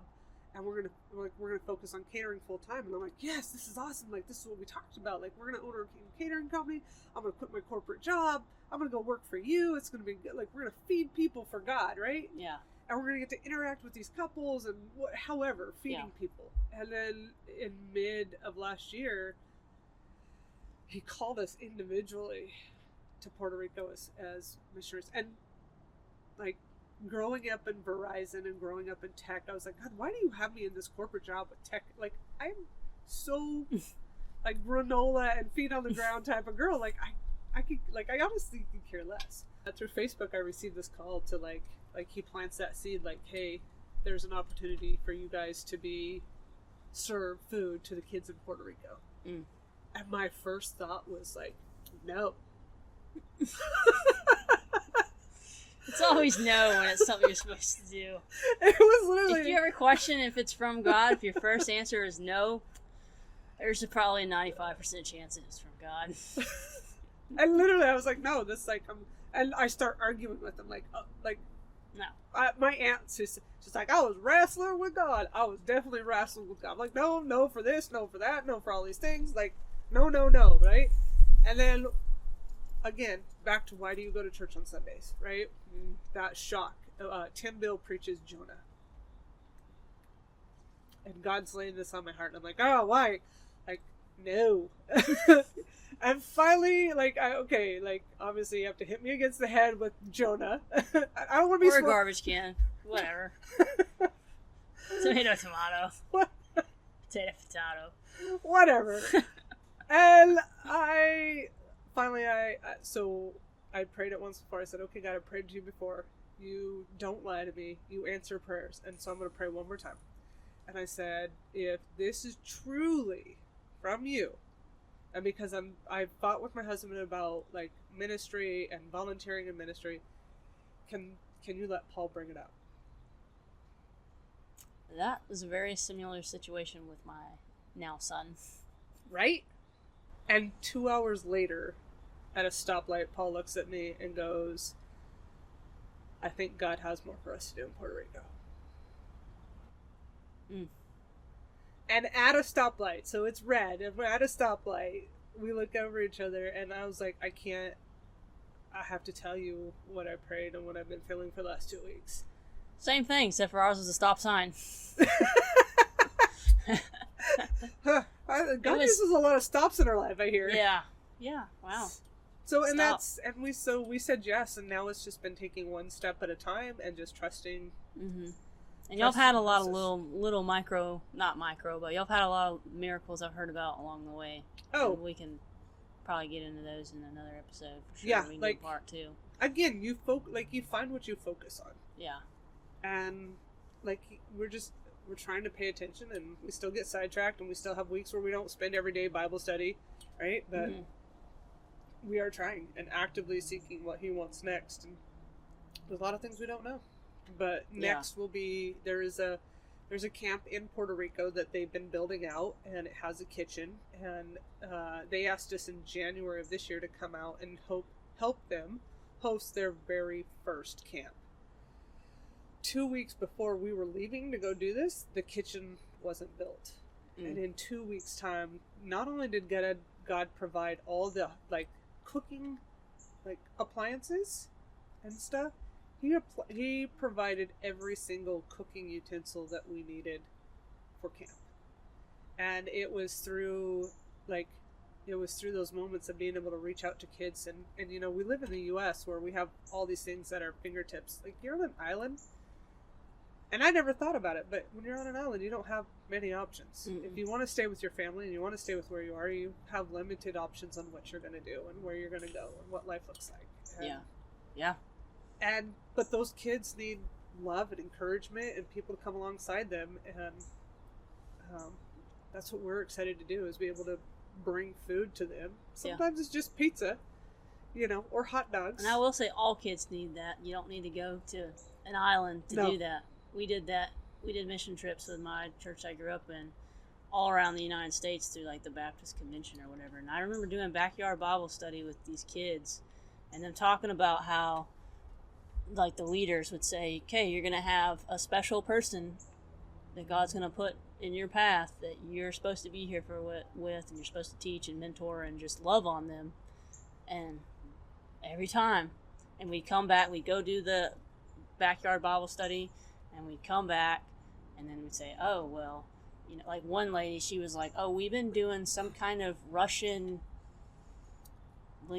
training for language or something to do with Russian, and they've been learning something. I don't know, this was years ago. And the people, because there'd be 3 different groups, and you randomly get chosen to go different places. And the people that we were with were Russian and blah, blah, blah. So we were able to connect on this level. And so, like, for me, like, every time I went, there was just kids that I was just supposed to love on. And just be, like, the older sister or whatever kind of vibes. And it was, like, there was, like, these one kids that they were older and they were skateboarders. And, I had skateboarded. So I was like, oh, let me, and there was just so happened to be a little skate park where we were at. And I was like, oh, yeah, cool. Let me, drop in on this half pipe or whatever. And then we go to leave, and we all get in our little van to go back to where we're staying. And then one of the ladies that was with us, she had been through, hard, rough, whatever kind of life.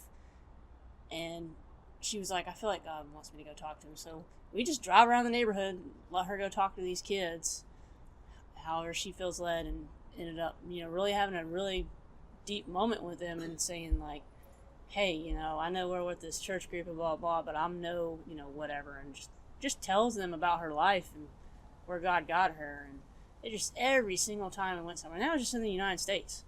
Like, we've been to Alabama, we've been to Ithaca, New York, we've been to Missouri. Those are the ones that I remember that I went on. I went on 3 or 4, but it was just always God moving.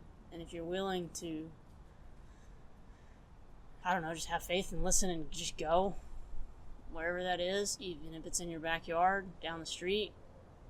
People just need to be loved and know they're valued. It's kids especially. Kids, yeah.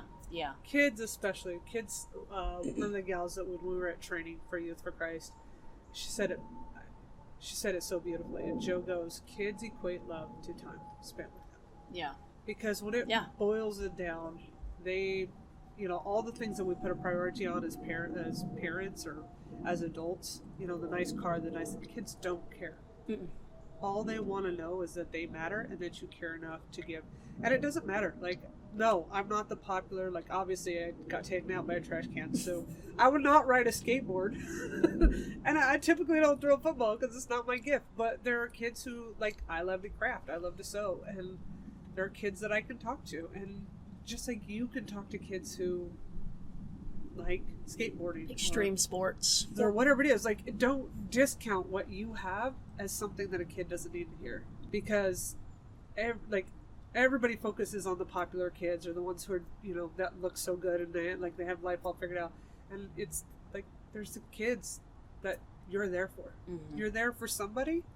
And Jessica Miller from the church, like, I'll never forget, we were sitting at somebody's house and she was like, as I was just talking about, I was like, man, sometimes I feel like I'm not needed at youth.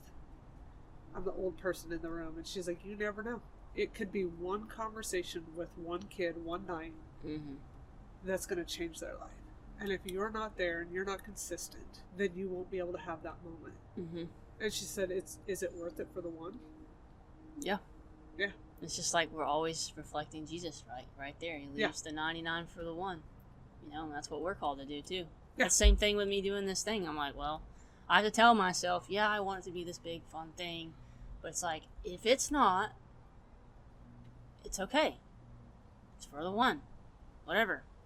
And I have to be okay. And I tell myself, you have to be okay with that, because this is not for you. This is for God. Yeah. And I have to tell myself that over and over again. I gotta beat myself upside the head sometimes. Especially now that I'm trying to, like, really get into it and, like, move things along.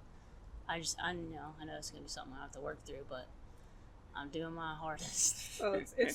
Are we praying over the people who are supposed to come alongside us? Like, we're praying for those we know that God has to help fund us. Like, God blesses people with finances. Yeah. right? And their finances are so that they can bless his ministries. Mm-hmm. You're blessed with this social media stuff. Like, who are you praying for that God wants their voice heard? Mm-hmm. Right? And it's that you're just bold enough to be like, hey, Yeah. come do this thing. And that's crazy you say that, is because that took time. I was telling Jeremiah about this the other day. I was like, like playing guitar and singing or whatever. I used to do that. I used to be okay with doing it in front of people every once in a while, and I would hate doing it on camera. And then I did it on camera so much, I got used to doing it on camera, and I hate doing it in front of people. Because if I, like now, it's like, oh, it's kind of like safe. It's like, oh, I put it out there, it's out there. I don't have to watch people's facial expressions. Yeah, or whatever, I don't know. But you made this easy. Like, you made it fun, and it's not like, it's just a conversation. Yeah. And I learned more about you, and yeah, and that's what I told myself on the way over here. It's gonna be fun, and it was. So let's wrap this up, because we definitely got to.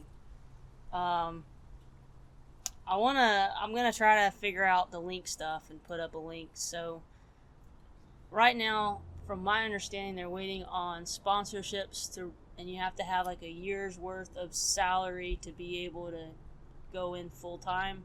That's good. I'm glad you asked that question. It's not a year's worth of salary. We have like a monthly budget, right? That covers our rent, us to eat. It gives us money to do ministry things. Mm-hmm. Like if we want to take kids out and take them out for Starbucks. Like a ministry budget. Yeah, like a ministry budget. You have to fundraise all that. So at a monthly level, you have to have X number of sponsors sponsoring you monthly to commit to what that budget is that's set for you so you can be on island. We got a taste of what it's going to be like on island and what ministry looks like. And some days are 20-hour days. Like we thought like, oh, we'll be fine. We'll be able to still talk to people and fundraise. Oh, no. Like, it's like you're investing in lives. You want to be fully in there. So, yeah. So we have to have people who are committed to sponsoring us monthly, or we have to have this big, like you said, a bank account with X amount of money to have a year. The worst thing that could happen is like, and when we started this, Youth for Christ said, hey, will you guys commit to 5 years? Because we don't know what a ministry with food looks like. It's new. Mm-hmm. We feel that it's a calling on the island, especially to help with like hurricane relief and natural disaster relief.